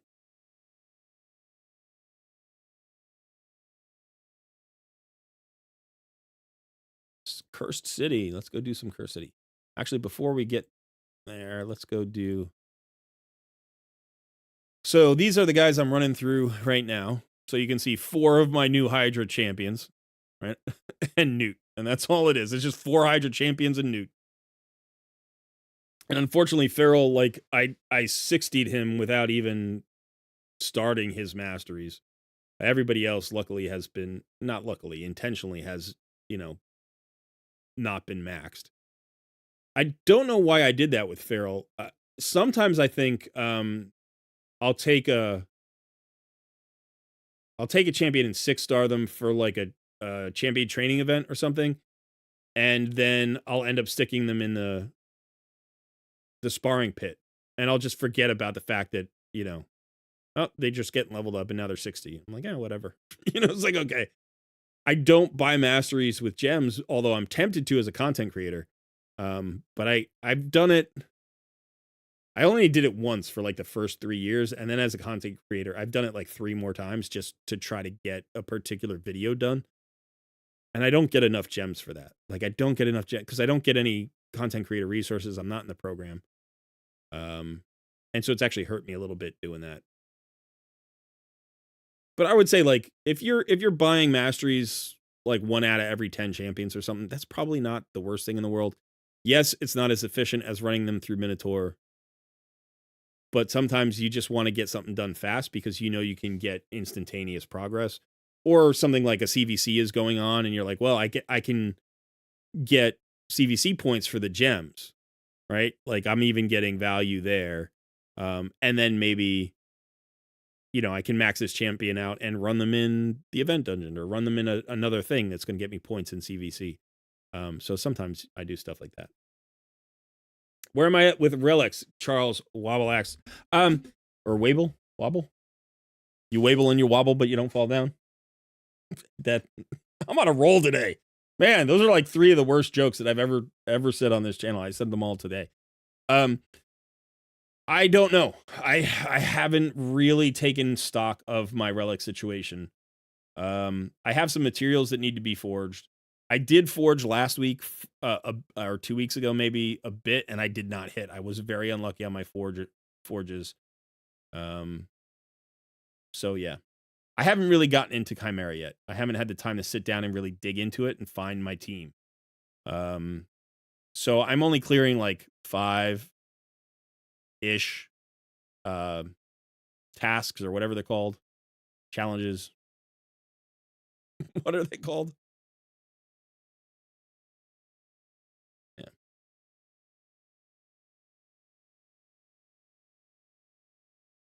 Only the finest. Trials. Thank you. They're called trials. Yeah, so I get, on average, I get between 4 and 6 trials. Sometimes it's been a while since I've actually tweaked the team. So I'm sure that I could get more, but it's like every time they change the rotation, I just change my nuker and that's it. That's what I do. Just change the affinity of my nuker. It's like it was Ninja last time and now it's Newt or whatever. It's like, and that's it. I'm just like, okay. Should you 6-star Duchess or Senna first? Oof. How are you getting the 6-star? Are you buying from 5-star to 6-star and you have both options? Is that what you're talking about? Or are you just trying to... Oh, I'm sorry. You're not talking about Awakenings. You're talking about Ascension. They're both awesome. Mezamel, yeah, she could be pretty good in Chimera.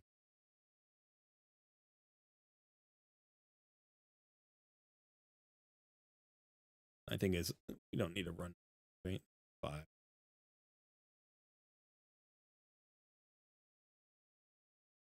If they do, are you interested in joining? What do you think of the implications of the content creator program?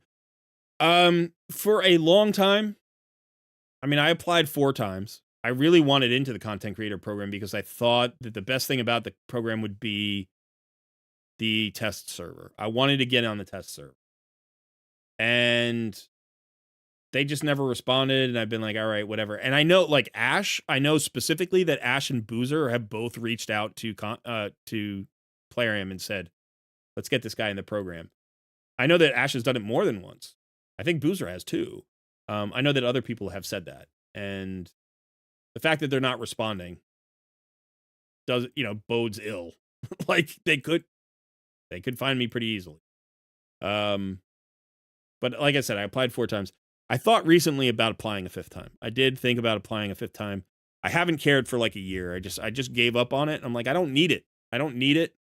I don't think it gives me any kind of validation as a content creator, right? Like you guys show up because you either like my content or like you don't show up because you don't. So being in the content creator program doesn't help me that way. I would still really, really, really like to be on the test server. I think I could do some fun stuff on the test server. But honestly, the content creator perks are starting to look more and more appealing to me because getting those legendary tomes and getting those gems, like that's really all I care about. The silver would be nice too, but it's not a lot of silver. But would allow me to build all of these champions that I don't have built. So when you look at like my legendaries, there are all these champions down here who are just like, some of them are dupes, but some of them are just, like they're good champions. Like Gwendolyn would be fun to do content on. Stockton Brogan would be fun to do content on. I don't know, Alice, she's got a 5-star soul. I haven't even put it on her.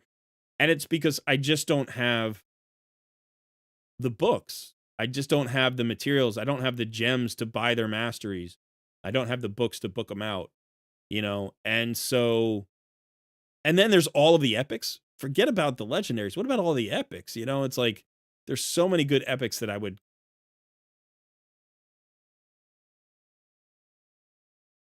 own 385 epics. I own 385. Well, some of them are, copies that I'm just turning into chickens right now. But I would build every epic in the game. I own a copy of almost every epic in the game. I think the only epic that I don't own right now is like Signy and one other, recent fusion epics. I just got a Sabbatha, so she's covered, but there was one other. Like I would build every epic in the game, but I don't have the books or the gems to get their masteries, and I'm not going to just grind another 200, 6 stars in Minotaur. I'm not going to do it. Like I like you guys, but I don't like you that much. So yeah. So would I consider being part of the content creator program? Probably. It would take me a few months to get everybody up to speed, but yeah, I would do it. My Thor isn't faster than we could try him. You want to try him? He might be faster. I don't know how fast the last one was, but maybe Thor is faster.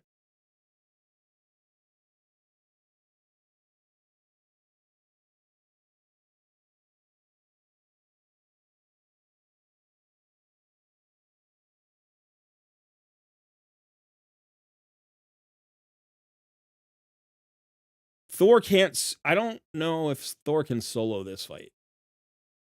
My Thor is built weirdly. He's in lifesteal gear. I put him in that for a video when I first got him because I was trying to get him to solo stage 6 of hard mode spider. And he didn't quite do it. I think he soloed like up to stage like 3 or 4 hard mode. But so that was 30 seconds. So that was probably faster than Newt, right? What was Newt? Was he like 45 seconds or something?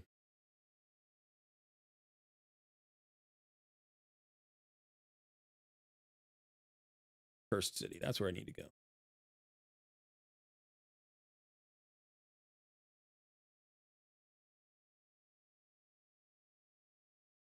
This is a little annoying. I need to unlock that node. Otherwise, I need to get some energy. Yeah, this is not a great rotation for me for whatever reason.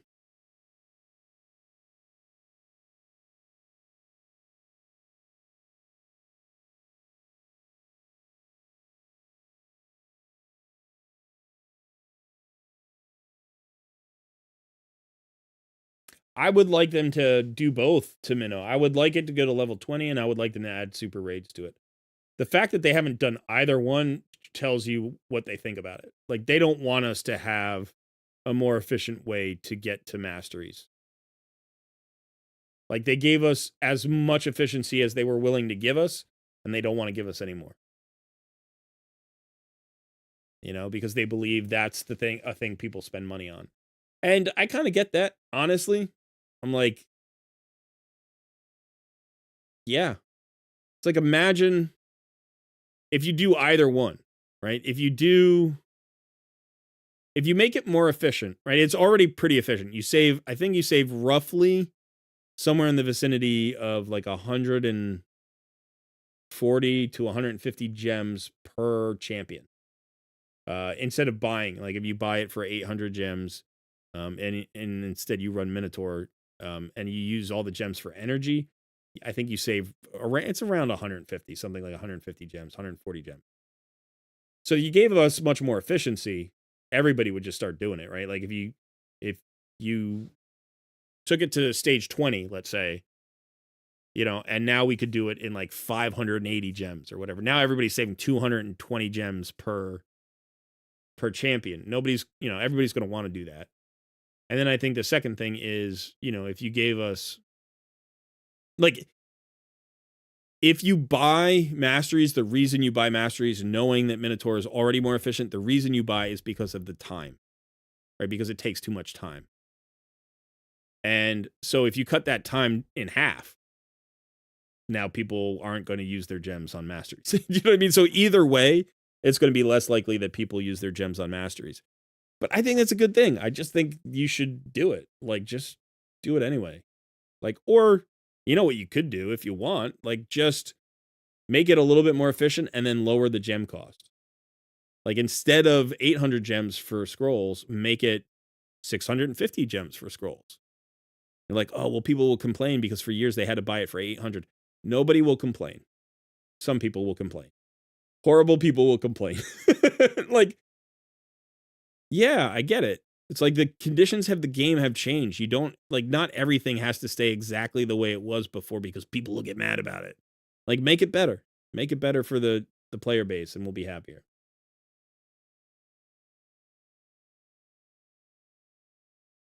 No, I don't know that.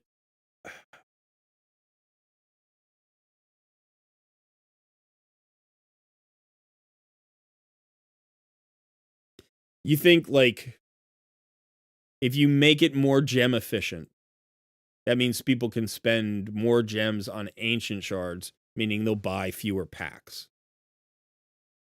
Yeah, I mean, it is all tied together, but I don't know that that's specifically like one major reason. Okay, this is annoying. Thanks, Scott. Went in the potion keep yesterday for the first time in months and went to click the super raid button. Then noticed it wasn't there. Yeah. I ran out of potions. I ran out of arcane potions like 2 months back. And I went in there and ran like I ran like 100 runs or something at the maximum, you know. And that's the only one I ever run out of potions, right? All the other potions I never run out. But every once in a while I run out of arcanes. I would say like twice a year I have to run the arcane dungeon for a few thousand energy.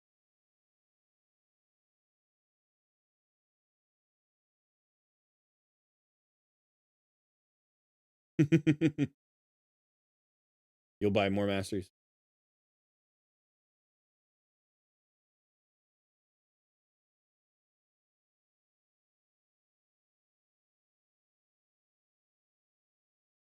Yeah, Thor is faster. It makes sense. I think the reason I wasn't using him is because he couldn't solo it, and Newt could. But now with, you know, all of the other champions they all have gear on them and stuff now. Now Thor can beat it up quite a bit. I mean, I could be wrong. Maybe I was just misremembering.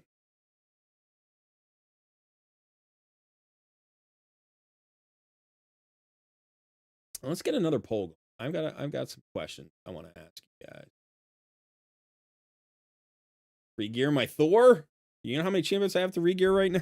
I'm trying to focus on one thing at a time. I'm trying to rebuild Hydra right now. I'm trying to get Hydra teams going. That means a Thorian. That means Mad Hatter. That means not Neldor. That means Feral. Means Blakehead. It means maybe eventually Trunda. It's going to mean a couple other damage dealers I got to rebuild. Like I got to rebuild like 8 champions just for Hydra. So, and Thor could be a Hydra champion, but it doesn't look like he's going to be. At least not at first.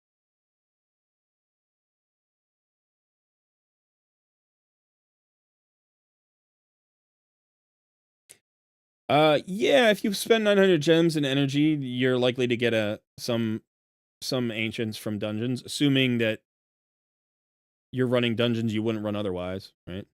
Because you can only get 5 from each dungeon each month.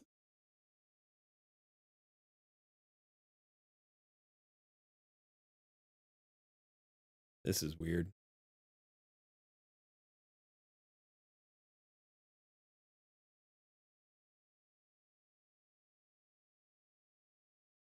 I need blood shield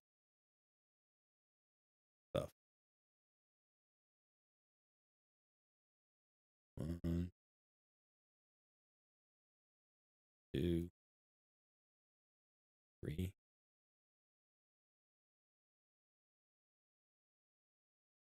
I could probably do it. Does Necmo have any? I don't think Necmo did he? No. All right, so I've taken blood shield off a bunch of people recently.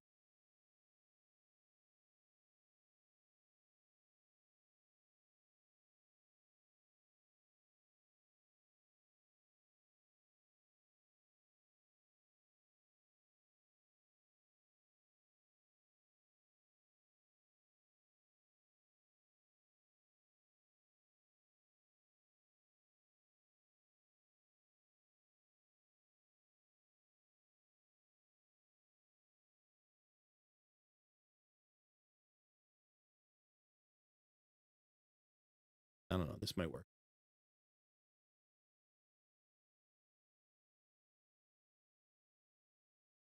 Maybe stealing my increased speed, though.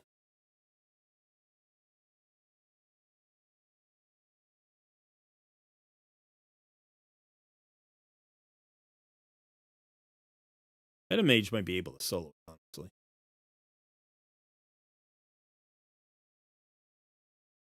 It would be great to see a free blessing token because the tax on trying a new 5-6 star blessing feels like a kick in the teeth after times. But yeah, that's true.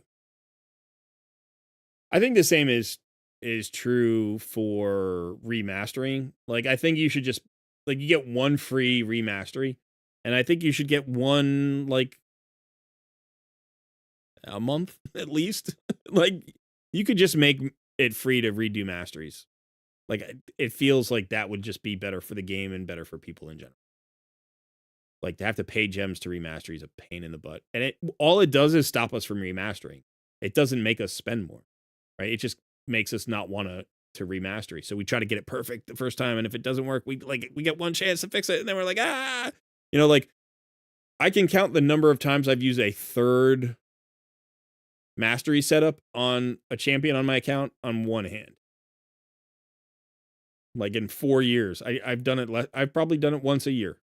Once a year, one champion gets a third set of masteries.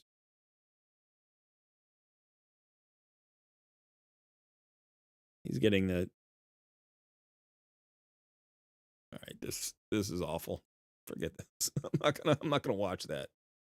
I'm just not gonna watch that right now. I'll get that done some other day. That will be done on a different day.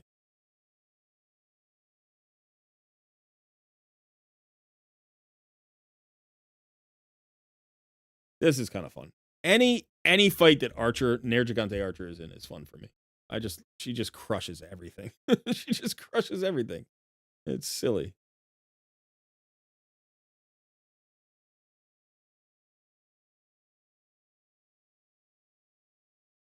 Like everybody could die and she could end up soloing both of these bosses.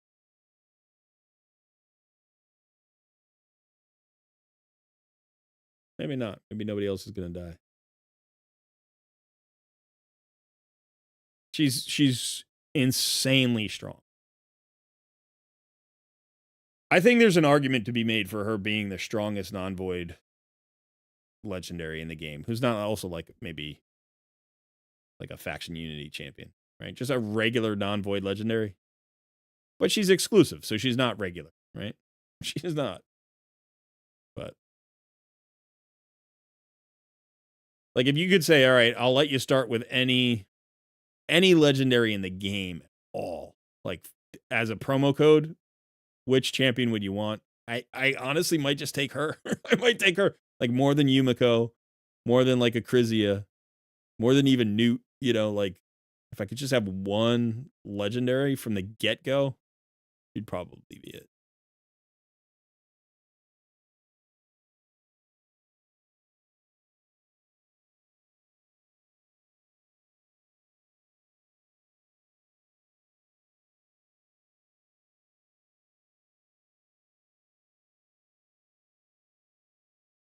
Yes, they do. And they could. But they won't. Because they're mean.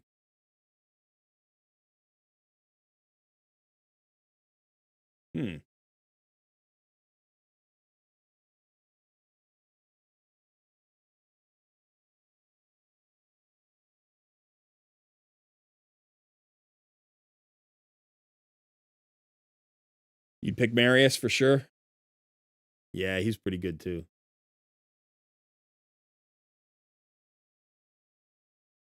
Yeah, darn. Honestly, of all the champions I own, she suits my like the philosophy of my playstyle so beautifully. And then she's also crazy strong, you know? So I think she's the perfect mix of that. There are some other champions who I feel that way about, like Cardiel, like Mithrala, you know. I mean, honestly, Duchess suits my playstyle as well.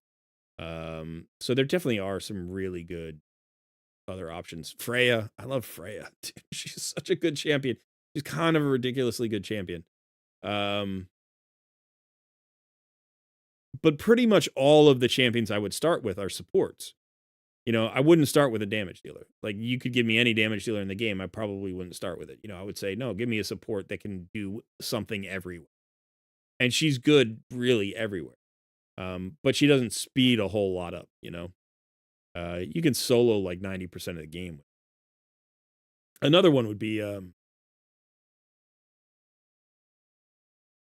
Strategos Islan. Like, oh god, it's such a good carry kit, you know? Like those are the kinds of champions I love.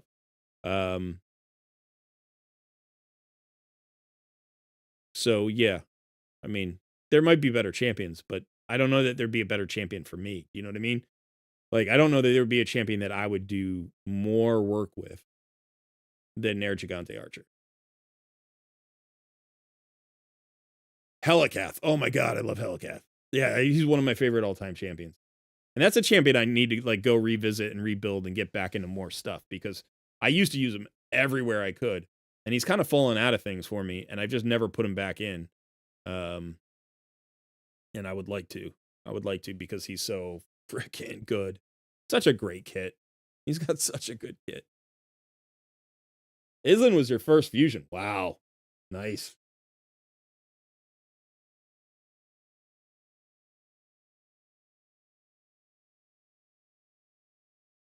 You look for specific places for a certain champ, or do you have a general idea of what you're wanting?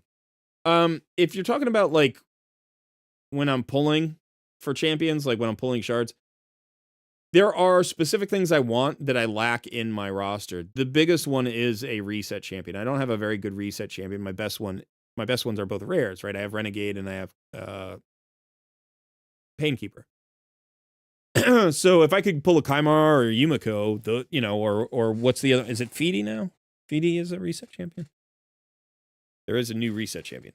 But if I could pull a reset champion, that would be the first thing I'd want. After that, I don't need anything. I have no needs whatsoever. But I like to pull good champions that could increase the versatility of my team comps. So like when I pulled Arthurian, Wallmaster Arthurian, I was very pleased. I was really happy for that pull. Because he is a champion that doesn't necessarily add something unique to my roster, because my roster is huge at this point. But he adds a combination of things to my roster that increases the versatility that I can do. You know, so like a max HP hitter who's also bringing a block debuff. Like, you know, okay, so that can like replace my Ugo or my Wukong or whatever. It's like, yeah, so he's giving me more versatility, plus he's still bringing that damage, which I like. And then also you think about like gear sets, you know, like he can be put in a Slayer set, you know, and get a lot of value out of it. Or you could use him in the 4-piece Merciless, the 4-piece Reflex, like, which is a cool, you know, it's cool to have champions that get a lot of value out of that combo. Hmm.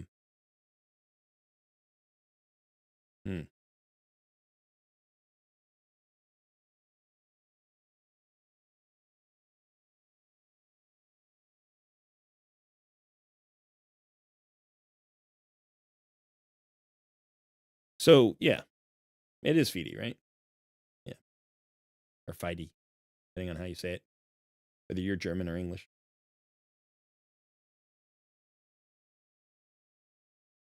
Stock is, yeah, I like his kit. I like Stock's kit.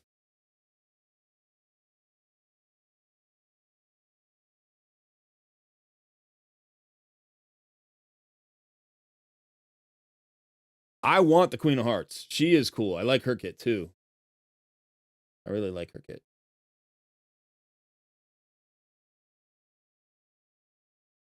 I have a tendency to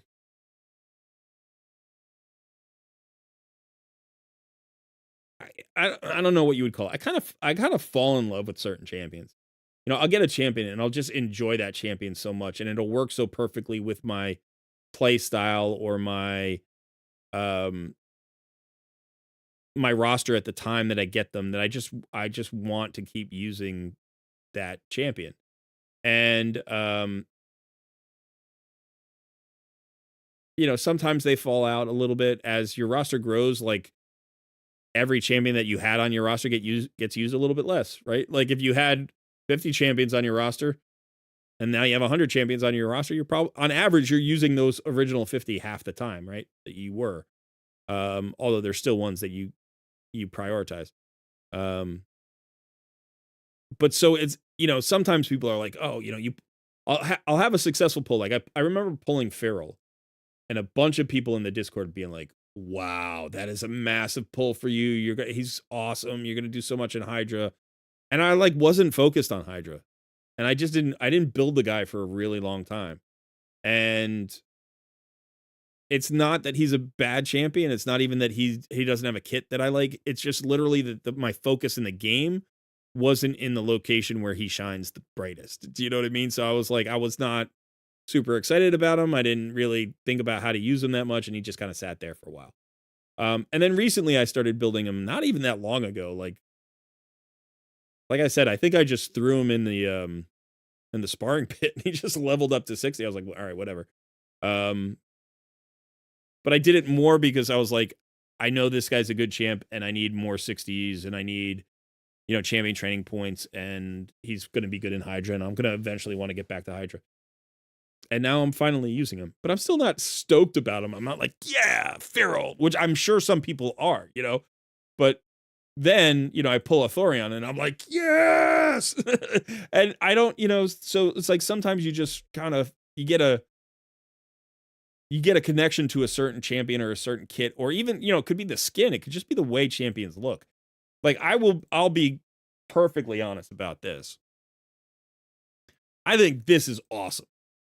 I just think Carl looks so cool. He looks so cool that I want to use him more than probably I should. You know, like I'm like, oh, let's find another comp we can put Carl in. Why? Because he's cool looking. Like I do like his kit. I do like his play style. But on top of it, he just looks badass. And so I want to use him. You know, or maybe he has, you know, like champions who have cool animations. That's one of the things I love about Near Gigante Archer. I kind of love her AoE animation. You know, she fires like a like a like a machine gun out of her out of her bow, and just like locks everybody down. And then she does this flip, and then she hits everybody again and stuns them. And I'm like, oh, she just looks badass when she's doing stuff. On top of the fact that she looks cool and she's a crazy strong champion. But I would be looking to use this champion all the time regardless, just because I think she looks cool and she's got cool animation.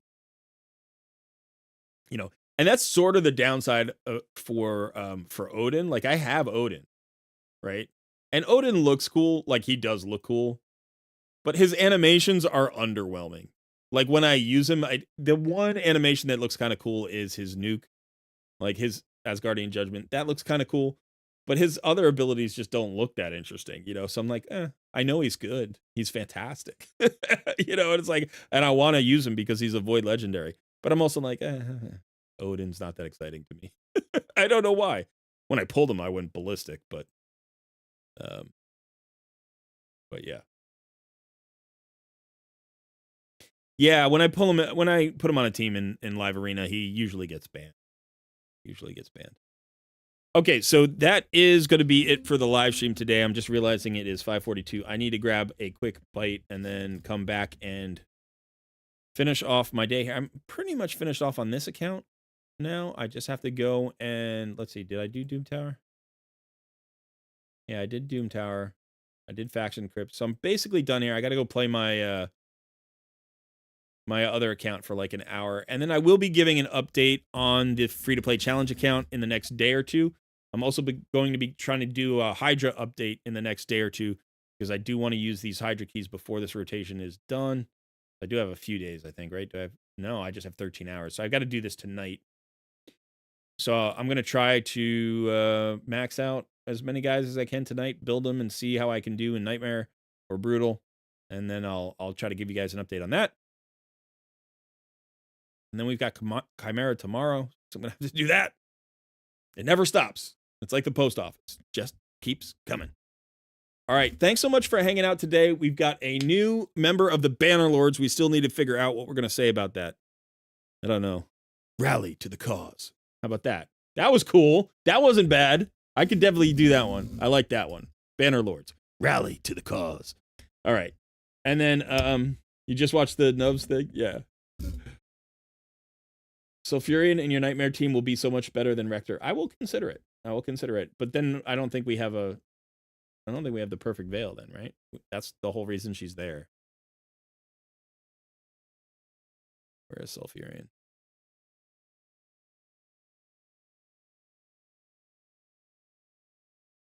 Yeah, she's there for the perfect veil, not for damage or heals or anything. But anyway, that is it for me tonight. There may be a live stream tomorrow night. I'm pretty sure there's going to be a live stream tomorrow night. I haven't announced it because it's a sponsorship thing, and I haven't locked it down yet. But I'm pretty sure there's another live stream. So yeah, watch out for the announcements. All right, that is it for me, guys. Thanks so much for hanging out. I'll talk to you soon.